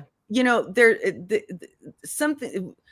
This is what happens, right? They all know that they've lied for each other, and they have that at the very least. There might be something deeper, but at the very least, they know how they've lied for each other. So if they go against each other, then that's what has the potential of coming out, right? I suppose. I mean, that might be a good, I thought when Boston made the honest chat about how much money her and the mods gave to Brittany, I thought she was coming to then to realize, the reality that Brittany is out here lying to people. Like Kelsey coming out and saying, I don't know why she's asking for 10K. She only needs 8. Right. Those type of things. I thought they were kind of waking up to it, but I guess not. Yep. Thank you, Crime Chronicles. The dark side is always shining a light to bring Sebastian home. Facts. And for some reason, they keep trying to dim the light with bullshit, distractions, look over here, not over there. And at the same time, claim that we're the ones that don't want him found, but they all wrote the child off as deceased at the hands of KK, which doesn't stand for Killer Katie. Fuck off. Hey, Combat. To your point earlier, I was actually... Clue agrees, by the way. Yes, Lynn. Yes. Yeah. Yes, Lynn. Yes. Yes. Just it's like that stupid super chat thing. What was that lady that Brittany J would always play? Yes. Anyway, so I was thinking about this the other day. I was actually seriously trying to think of any misinformation that the quote unquote dark side has ever put out about Sebastian's case. Yeah, not mean words about the creators who are spreading misinformation, not mean words, but I'm talking about misinformation about, yes, Jake's mom. Thank you, Callie. Thank you. Hey, Gigi. I mean, and I'm willing to, again, my memory is not great. So it's possible that has happened. And I'm willing to admit that, right? That what has happened? I'm sorry. That the quote unquote dark side may have put out misinformation about Sebastian's case. Oh, I'm sure at one point or another something was misspoken or misstated, or we're not without flaw, but there's a difference between accidentally or believing something to be true or repeating something as true and then purposely misguiding people as they have done. This child is in Tel Aviv, he's in Arkansas, he's in Ohio, he's in Mexico, he's come on now. And that all of these things they put out, like even recently, claiming that they're getting tips about Summer Walls and Sebastian. First off, nobody recognizes you as a tip line for Summer Walls, so you're fucking lying. But to put up and say, oh, they're coming from these motels in this area. Oh, you're a private intelligence group and you can't key down exactly where these phone calls are coming from. Bullshit. You're not receiving these phone calls. They're full of shit. That is purposely misleading. And they Right. never come out and correct or clean up the last thing they said. They just move on to the next. They never say, listen, this fell through. We were wrong on this or da-da-da. Nothing. And it always leaves unconcluded. Right. And that is the contrast. The contrast is that we could sit here and rail off at least 10 to 15 to 20 off the top of our head Yeah. of deliberate disinformation they've put out. Yep. And the latest is just this White House thing that they're going to harp on. It wasn't a call. It was an email. It wasn't a fucking email from the White House either. Why are you lying about it? And it wasn't about his disappearance. Right. So you're not going to get anywhere. Right. It's about what you believe with CPS records, which you, as a random stranger on the internet, have no privy to. Right. And how embarrassing if they did get, like, let's say it was the White House, and let's say it was about his CPS records, and then they find out that their good old buddy Seth lied to them. Right. How embarrassing. Remember when he sort of slipped up in that interview? And he said he wrote them? Yeah. He's like, I literally wrote, I mean, right. Yeah. These CPS reports read these CPS reports and I was blah. So yeah.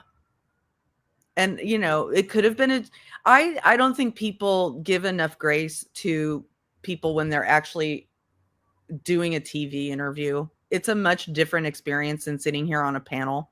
Oh, sure. You know, and yapping with a YouTuber.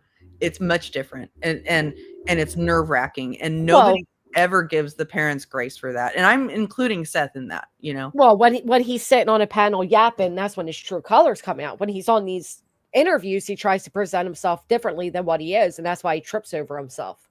Right. But also exactly. But you know, when you got Deception Detective and Lore Lodge pouring through these interviews of Katie and Chris, and they're not giving any allowance for nervousness of sitting in. Has anybody in the chat sat in front of a TV camera that's rolling live or even taping? Right. It is nerve-wracking, you guys. It's nerve-wracking, especially if you have no experience with it whatsoever. I was a spokesperson for 25 years, and I know this won't be shocking to y'all. I was not good on camera. I was not good on camera. I always had other people do it for me. And because I just did, I was always too nervous. I was too self-conscious at the time. I don't think I would be as much now. But point being that it's a nerve-wracking experience. You have to get used to it to be natural and normal. And so they judge these interviews based on, you know, trying to be natural and normal. And this applies to all families of missing kids who go on these interviews. I always apply that kind of filter to it. Okay, they're probably doing a television interview for the very first time. Like when Don Wells was standing there with his arm around his kid, like getting comfort when Summer went missing, you know? Well, you can't go off interviews if you don't know people's baseline. Exactly. And that's what these people try to do without knowing people's baseline. They try to make judgments. It's insane. But you notice none of them have done the same with Seth on any of his interviews. And every time they're asked to do one on Seth, there's a reason why they won't. And it's because the internet and the popularity of the internet is that Chris and Katie did something. So these people want to go with the popular opinion. And the moment any of them even offer the smallest bit of criticism against Seth, they are attacked for it. Beat Tim Swimming Lessons asks, what do you think happened with Justin? And I'm not sure exactly what you're speaking of, but if you're asking where, like, what happened to his coverage of Summer Wells, of Sebastian, I think it fell off a cliff as soon as he tried to go on Nancy Grace and show doctored images, and that episode got yanked from Nancy Grace. I think that's what happened. That, along with all of Justin's other amazing, well-known YouTube,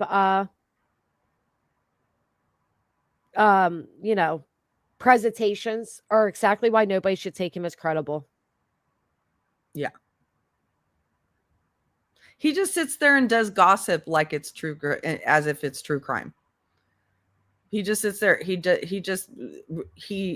trades in idle gossip while poring over maps and timelines. That's all he does, and really that's all that Brittany does, and a lot of these people do.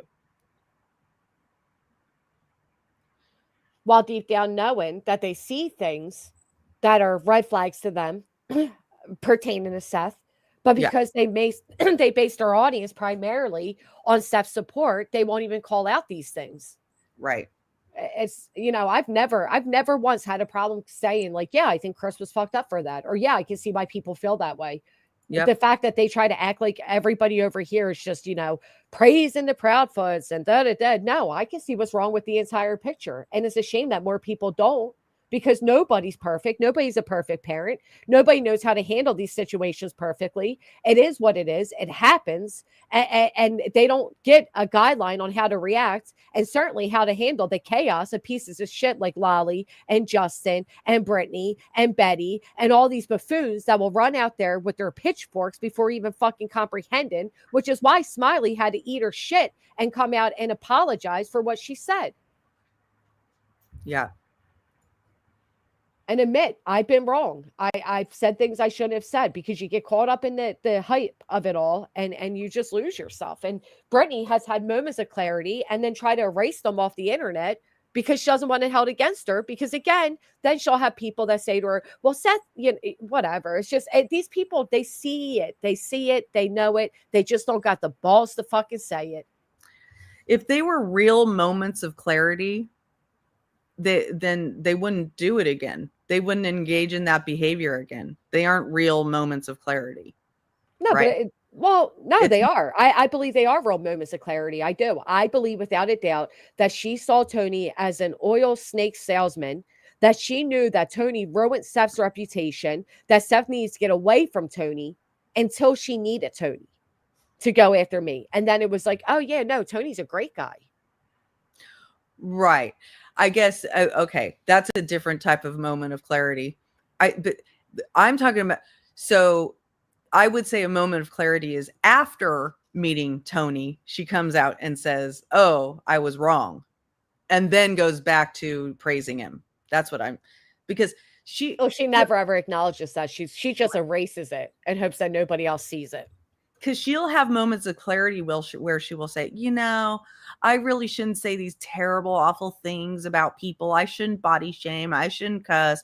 I shouldn't do these things. And then for the last 2 weeks, she's been fucking vile. Well, she only does that after she gets called out for it. When she's trying to mimic the area she wants to sit and fit in with, which would be like Jonesing in them, she'll follow what they say. And then when she sees that she has somebody nasty to do the dirty shit like Jonesing, then she goes back into that attitude. I also think it has to do with the pay period. The first, week and a half of the month, Brittany's all ballsy and gun-ho, and she's Billy Badass. And then when it gets closer to payday, then she's a victim again. And woe is me, and everybody's picking on me. Right. Whatever works for her, right? But which means that those aren't real moments of clarity. They're just her pandering to the audience. Yeah, that's true. It's not authentic. Right. So she was, I couldn't believe, like last night, I heard her complaining about all these people say such vile, horrible things about me. I get to say these vile, horrible things about them. That's not the issue I have, Brittany, because none of these people come out here every day and say, I'm never mean. I'm never nasty. I don't go low. I'm better than them. Like the people that are reviewing you, they don't pretend to be to not body shame you, right? They just do it, right? They don't come out here and say, I'm not going to do that anymore, and then proceed to do it the next day or the next week. Well, that's what I have with her. Right. And that's usually because she hears somebody else say it. Like when she sits there and says, when you talk about people's teeth and them being overweight, you're insulting, a large portion of your own chat, and then follows it up by going at somebody's teeth. And yeah, it is performative. It is exactly what she's trying to sell people. Like, I'm this great Christian, perfect person. But then she cracks through, the real her cracks through. Right.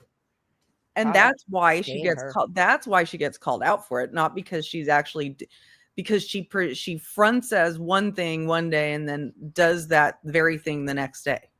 Right. Hey, BJ. That's exactly what she does. Just like when she sits there and swears, what we never accuse Katie. We were never vile towards Katie and Chris. We never accuse Katie. And then goes right back to accusing Katie. Yeah. It's like unbelievable. Oh, Craig was vile last night. He did. I recorded this 2 different times he was quote unquote helping the kid with the homework, right? Yeah. But something was going wrong with the homework. So Craig says, I'm going to slap this stupid bitch teacher. Unbelievable. And he says it twice. And that's totally, like, that the kid hears that type of language every single day. Let's just slap the bitch because I can't get the homework.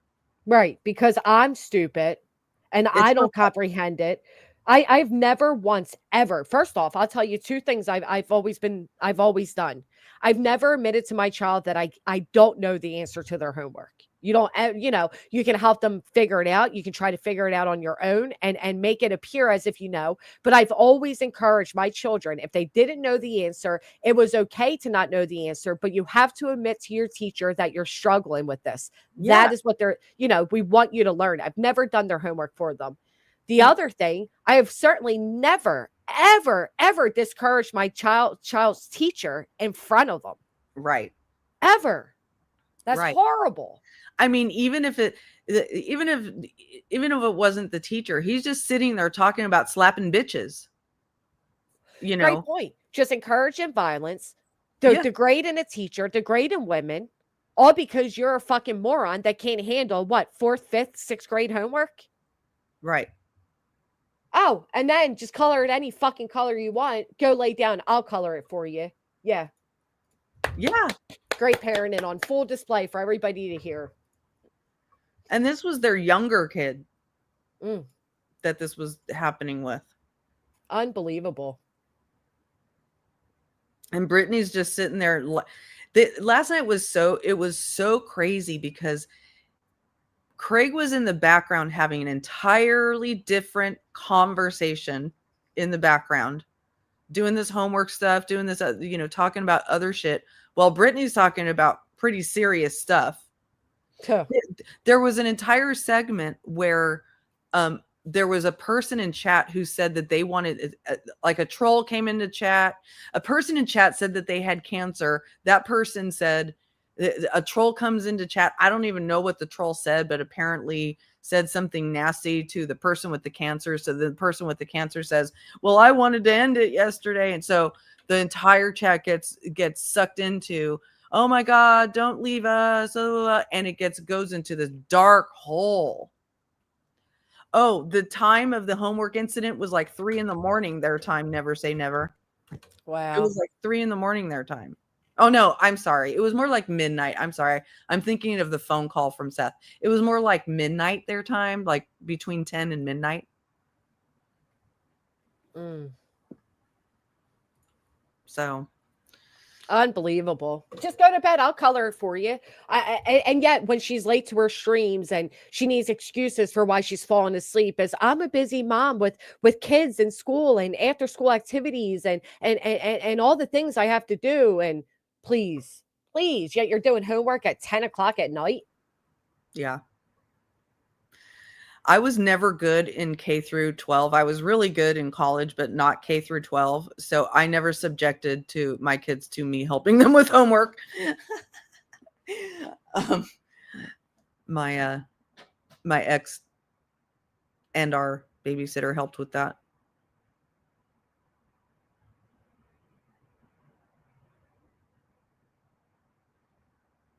I'm sorry. I was listening to a clip on the other end. You can literally hear it. You can hear them in the background the entire time.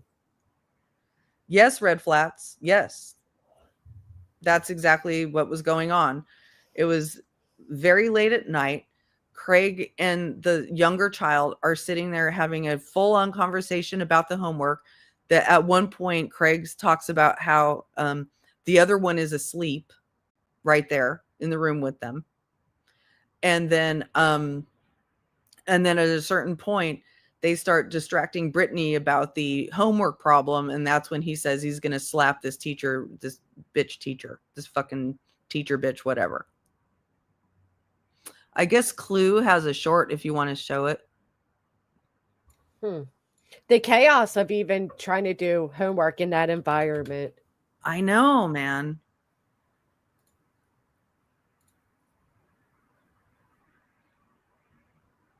I don't see a short on Clues. Okay. Maybe she didn't post it. She said she made a short of it, but maybe she didn't post it. That's actually really sad. I mean, damn near midnight, the chaos, oh man. And Brittany kept saying that he needs to go to bed. He needs to go to bed, which I believe was performative, you know. Listen, as a fucking mother, okay, it is your house, it is your children, it is your duty. Don't fucking go live unless you have them tucked in, homework done, baths done, all of that, and you're prepared and you have free time. This idea that she sits live every night while they're wide awake until wee midnight, fucking way late hours. I mean, sometimes 3, 4 a.m. on school nights is outrageous. There's no excuse for it. It's unjustifiable. It is disgraceful, and it is concerning to say the least. And this is exactly why people make the calls that they make, because you allow this shit to be heard, and then you get mad that people can hear what you're allowing to be heard, but you do nothing to stop it. You don't have them in a different room. You yourself don't go in a different room. You don't wait until everybody's settled for the night. No, you go live with the chaos of the background and then act like everybody else is zooming in to hear it when it's right there. You can't miss it. Nobody has to zoom in to hear it. Let me tell me, can you hear this? Wait. You can tell me what? Can you hear this at all? Yeah, you can hear it. Let me see. Hang tight, y'all. Sorry. She's half asleep herself. His Is it not the same? the numbers aren't right on this bitch's paper. On this bitch's paper. Wow. Ooh, This fucking teacher's a dumb bitch. Craig. Hold on, y'all. Right in front of the child. That's the first. And then here's another one. And we're supposed to believe it was an outburst when he said, "Shut up, fatty," right? Right. Do that one day. Well, Oh, I don't yeah. know. He's hard on himself, so he's gonna just leave it here and I'll That color shit it, would take Neil. me fucking 3 hours. I'd slap my fucking teacher in the face. Fucking No, stop. Wow. Would not. Wow. Y'all, I'll drop the link for. Yep. Wow. Yep. First off, if your child's taking 3 hours to color something, the problem is on you. School starts and ends at home. Education starts and ends at home. That Yep. teacher's not responsible for the fact that it took your child 3 hours at midnight to do a fucking assignment. Right. Teachers are so underpaid, underappreciated by creepy motherfuckers like him. Oh my gosh, that makes me so angry. Yeah. Oh my gosh. And then she's all, no, you're not going to do that, are you? You wouldn't do that. Oh, you're Hold you're this the same guy that waved around a fucking gun and threatened people's lives, but he don't have anger issues. Fuck off. He's not violent. Yeah, sure, not violent at all. Just saying this in front of an impressionable child. Again. This is the child with special needs, right? Now, Who children, the fuck knows with her, to be honest? I'll be honest with you. Who the fuck knows? well, let's say I believe there are people out there that will tell the world that their child is labeled something instead of admitting to the world that they're neglectful parents.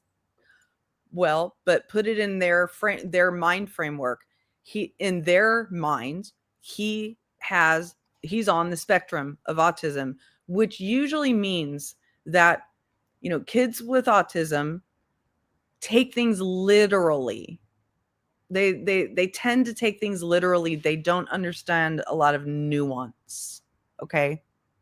And then you've got it. And especially at that age when they don't really start to understand nuance until they get older. Well, even respectfully, because I don't want to talk much because I don't know if this is the child that's diagnosed or undiagnosed or anything. I either way, but regardless of a label or a diagnosis, to speak to a child that is impressionable at that age, and that it does, regardless of a diagnosis, you don't speak to your children that way. You don't disrespect powers of authority in front of your children, and then wonder why these children speak to their mother the way they do. Yep. Any way you look at it, it's disgusting. It's absolutely disgusting either way. But I get what you're saying. It's even more so, right? Like, because they don't understand that's an expression or whatever. I'm tripping over my words right now because what I just heard is so. And again, just leave it right here. I'll color it for you. That's great fucking parenting, Brittany. That's great fucking parenting. Shame on you that the moment they came home from school, you don't have them sitting down with a fucking snack going over homework with them because you're too busy talking to your mods for 8 to 9 hours trying to figure out how you can destroy other people's lives without realizing the precious time and the impact you're having on your children's future. Shame on you. Thank you, Purple Haze. And that the devil has been after him since the day he was born. Yeah. Right. When I was their kid's age, I would take that literally. I would. That was absolutely how I was. Absolutely. I mean, they're saying it literally. The devil's been after you since you've been born, son. Why Satan want you? Why does Satan want you? And then she's telling us that they're terrified when they hear a car go by. They're terrified when they hear a knock at the door. They cower in the corner. Yeah, you made them afraid of society. Yep. Oh my gosh. I am so fucking thankful for the parents and the grandparents I had, not my dad's side, my mom's side. Because one night when I was around, I was like 8, 9, 10, I woke up in the middle of the night and I told my grandmother, I can't stop thinking the thoughts, I love the devil, I love the devil. And she said, like, I had this thought that I couldn't get out of my head. And I knew it was because they were teaching me about Jesus and everything. And I knew it was bad, right? And I couldn't stop that thought. And I told my grandmother, and she didn't say, oh, that's because the devil's in you. He's taking you over. She said, it's okay. It'll go away. You're not doing anything wrong. It's okay. You'll be okay. You know, like she didn't make a big deal out of it. Right. I was a child. These are children raising children. Their mentality is that of children, and it's just overall disgraceful. Yeah. And then on top of that, not only is he hearing things like that from his father, but then you have the drunken nights of waving around the pistol. You have his mother on there keep saying like the whole internet's after them. They're not safe, blah, blah, blah. The whole environment is so heartbreaking. Yeah. Why so triggered? Because unlike you, Lee Zimmerman, I care about all children. They don't have to be mine. No, the question is, Lee, why are you not triggered? Right. Why are you okay with that? There's something wrong with your radar that you're not triggered by this. I mean, you people sit there and you run around saying things like Sebastian's army, Lily and Jack's army, everybody's army. We care about the missing children. We're just, we're so involved. We're so but you don't care about the children that you hear right before you and the way they're treated. Yeah, sure. You care about the missing children though, right? Aren't you be triggered? Aren't you the ones going around talking about how much Sebastian was abused based on gossip and rumor? 5 CPS visits and they never removed him from that violent home? Right. And here you have Brittany, who comes right out and says the other night that she's had 4 CPS calls to her home that we didn't know about. 4 now, right? And we have the father standing there in front of that child saying, I'm going to slap this bitch. And you're not triggered? Right. There's something wrong.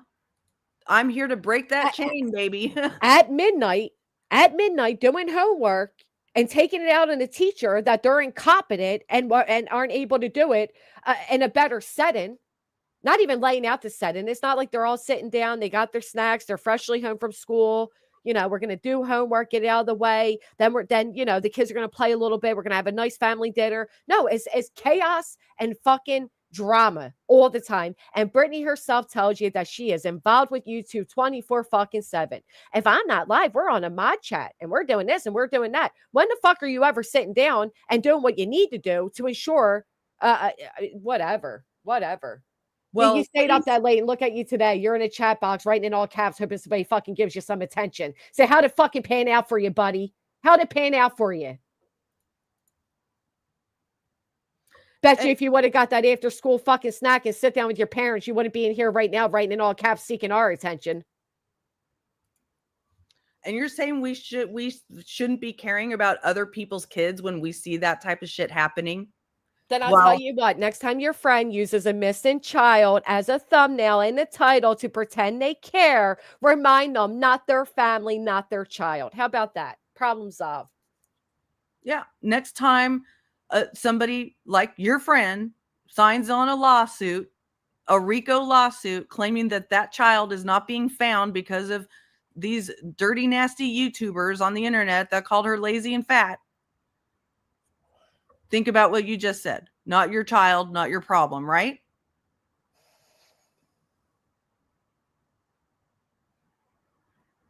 It just baffles my mind. I hate when you people use that lousy excuse of, why do you care? Why do you care? It's not your problem. It's not your family. It's not your children. Why do you care? If everybody went around with the mentality that you have, can you imagine how fucking ugly the world would be?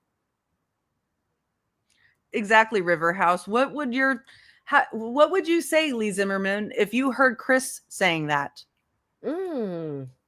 I'm just gonna go slap that bitch because I couldn't get his homework right. Oh, they're too busy replaying a phone call he had in private with a fucking private investigator that was working for the other parent. That's a suspect in the disappearance. They're too busy dissecting that to see what this man had to say when he thought he was speaking privately, but they're okay what this man says when he knows the world's listening in. Imagine what he says when the mic is muted. You got enough tension here, Lee. I'm sorry you didn't get enough hugs as a child. Bye-bye. You got enough of our attention. Go seek it elsewhere. And, honestly, we're speaking over her head and education level. Here, let me break it down for you. Goo-goo, gaga. Wee-wee, na-na. Balls on the chin. Bye-bye. These nuts. Maybe you got to be more like... That's what Lee's used to. Oh, yeah. You know what? Hold on. Exactly. I'm not sleeping, y'all. Reality. That's what you're used to. I'm sorry this conversation goes far past what your brain can comprehend. I'm sorry it's a constant stream of conversation. We know that you're used to long pauses and snores and denials. Fucking horrible. It honestly is. It's just horrible. Yeah. Breaks my heart. So busy trying to, take everybody else down. While meanwhile, yourself and your entire life is just crumbling beside you. What's more important? You get one chance. You get one chance to form these children to be productive adults. You get one chance. You get 1 year of them at each age, and the time goes by so fucking quickly. You don't get any do-overs. You don't get a second brief. You get that one opportunity. And the fact that we are hearing into the walls of that one opportunity, and there are people like you that say, who cares? Who cares? But then sit there and have entire conversations dissecting parents of missing children and think you have the right to judge their parenting when you turn a fucking ear to what you hear right before you. Oh my goodness, I can't. Yeah. Yeah, I stayed up late. It was totally normal. Well, yeah. Let's just normalize it. Let's just normalize all their fucked up behavior by saying I did it all too. Well, you're not normal either. Right.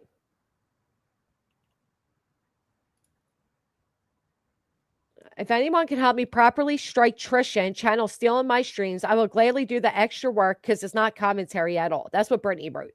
If anyone can help me properly strike Trisha, Brittany, there's a very simple tool. It's written out for you. The reason your strikes are not going through is because it's not strikeable content. 'Cause they're Nobody can false. help you. Because they're false strikes. Right. And you're just proving to everybody that you do make these false strikes. If anyone can help me properly strike Trisha's channel, stealing my streams, I will gladly do the extra work because it's not commentary at all. How are you doing the extra work if you're asking people to help you? Are you just trying to get people's addresses, Brittany? Yeah, meanwhile, she can't even stay awake. I wouldn't doubt it, Cinnamon Bear. I wouldn't doubt it. I don't know. I'm not privy to anybody's CPS calls. What I do know, what I will remind everybody of, is she told us all that CPS came out. They knew they were great, good people, and they closed it out because it was a malicious and a salacious call. And then a few months later, they get the letter that closes out that call, and boom, they get another call, and another case is open. So she fucking lied, and she lied, and she lied. And because she lies, the lies always catch up until the truth comes out. And now we got four times her local CPS has found reason. You know how many times CPS has been called on me? You know how many times? You know how many open cases I've had? 0. Fucking 0. 0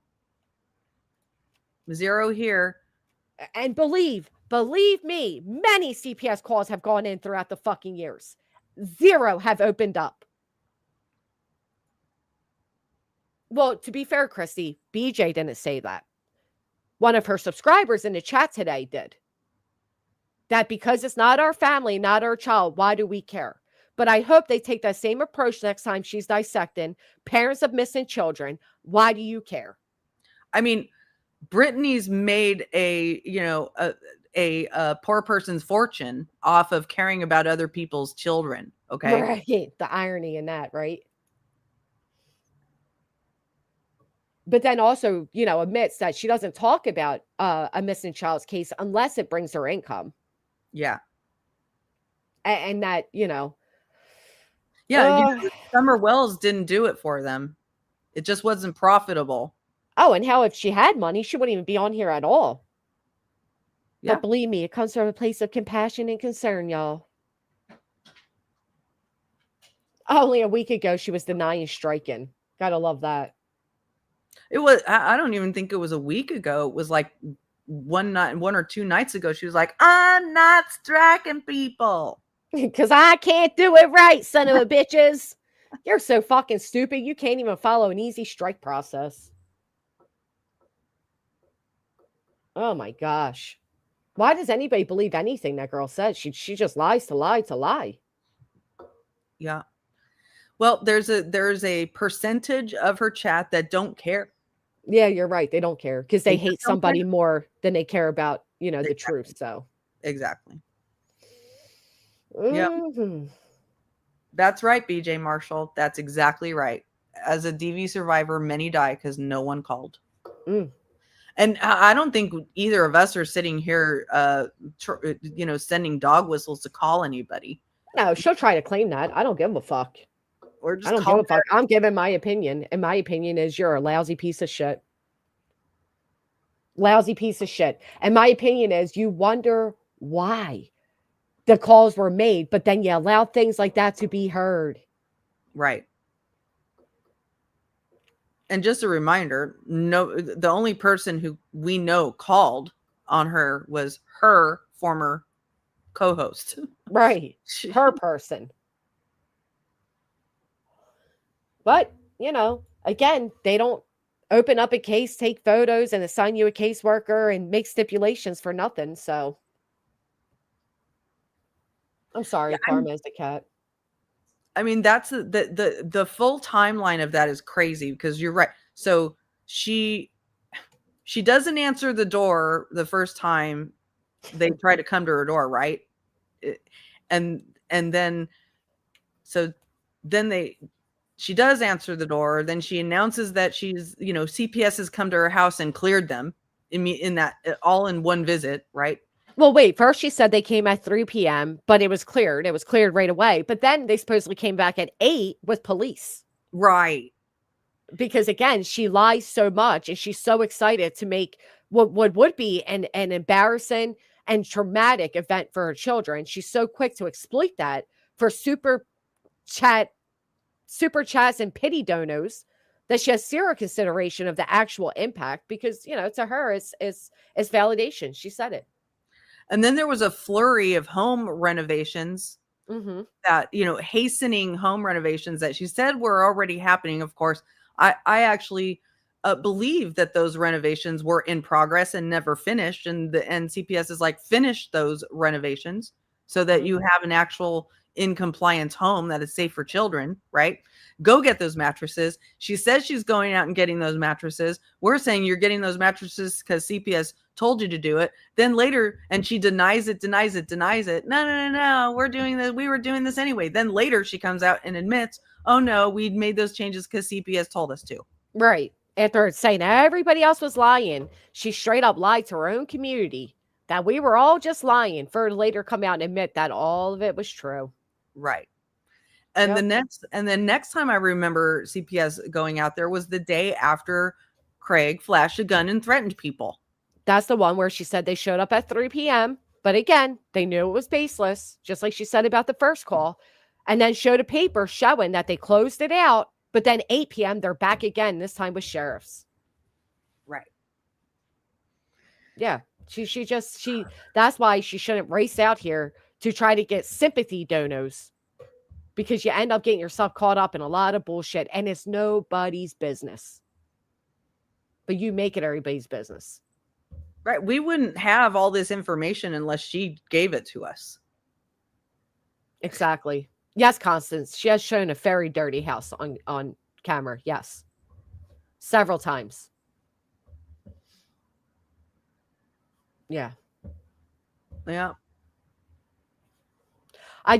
Listen, it's really sad that somebody would allow their children's lives to be impacted this way. And instead of recognizing that it's her own choice of when she goes live, what she allows the audience to hear, what she tells the people on YouTube on a public stage, she'd rather blame the internet for what's taken place. And you'd realize by now that blaming the internet hasn't prevented it, but yet you keep fucking doing it.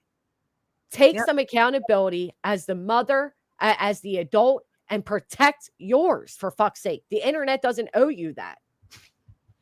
If she had a true understanding, or wished to have a true understanding, and she doesn't, but she had a true understanding of how she contributes to the shit that she gets on the internet, it would be a very easy fix. Don't do the shit that she gets fucked with for on the internet. Right. You're going to get fucked with on the internet no matter what, especially if you are in a drama community. It's just going to happen. You can't stop that. But you add to it, you make it much, much easier for for anybody who wants to go ham on you by doing the shit that you do. Well, she does it on purpose because, again, receiving sympathy donos or being viewed as a victim is the most important priority. It is what she has labeled herself since day one of becoming a channel, the perpetual victim. It is what she knows as content. It is what has made her money. So she will ride that out. But my thing is, you're riding out to the expense of your own mental health, your own physical well-being, but most importantly, that of your children. And that's where everybody should be angry. Yep. She knows exactly what she's doing. Absolutely. We've proven that over and over. I showed in that video we talked about before. Yep. Where she's dogging on Natasha for all the same shit that she does now. Right. So she knows. It's called consciousness of guilt. It's just more important to her to vindicate herself, was the word she used. Vindicate. Horrible. Absolutely horrible. Yeah. All right, Lynn. All right. Last time, girly. Thank you so much for, most importantly, a brilliant post breaking down the alleged White House situation. You're welcome. I had to jump on that, but I didn't feel like it was video worthy. Yeah. And they'll run with it because that's all they have. And, once again, more misinformation pertaining to a missing child by the quote unquote, good side. Right. The light, by saying we're the dark side, that implies they are the light side. Yeah. If that's what light is, I'll take the dark. I'll sit with the sinners all day, baby. Thank you. I am very comfortable where I sit. Yeah. All right. I'll jump down. Thanks a lot. Bye, Lynn. Talk to you soon. Thank you, everybody, for being here. If you haven't, please consider hitting the thumbs up. As we all have seen today, their brief is ridiculous. We're waiting for the Superior Court to hopefully quash them, at minimum, sanction all of them, and take away Lasniak's right to oral argument. As soon as I hear back, you all hear back too. In the meantime, don't be an asshole. If you see and hear something happening, it doesn't have to be your business. And if everybody lived a life that way, imagine how scary this place would be. These people need to stop inserting themselves so much into the hate Kool-Aid of going after people that is popular or dislike, and open your ears to what you're truly fucking hearing. How anybody can even pretend that that wasn't concerning blows my mind. You are not doing your children any favor by teaching them to disrespect authority, to not do what they are accountable to do. Doing your children's homework does not help them. It helps you. It is lazy. It is ignorant. And it is exactly what I expect from a lazy, ignorant, wasteful piece of shit. And I would follow that up with, in my opinion, but I think it's all of our opinion. I hope you all have a great day. I will see you all next time. Thank you so much for helping me meet the goal today. I truly appreciate it. The holidays are coming up. It's crunch time. So much is going on. I don't know if I'll be live tomorrow. I'm going to try to be, but I'm sorry that I'm back in that inconsistent cycle again. There's just too much going on, and I am literally mentally exhausted. So it is a fight to even hit the go live, which sounds outrageous, but I'm so thankful that all of you have supported me enough that I can make that choice and take a day to breathe if I need to. And that means the world to me.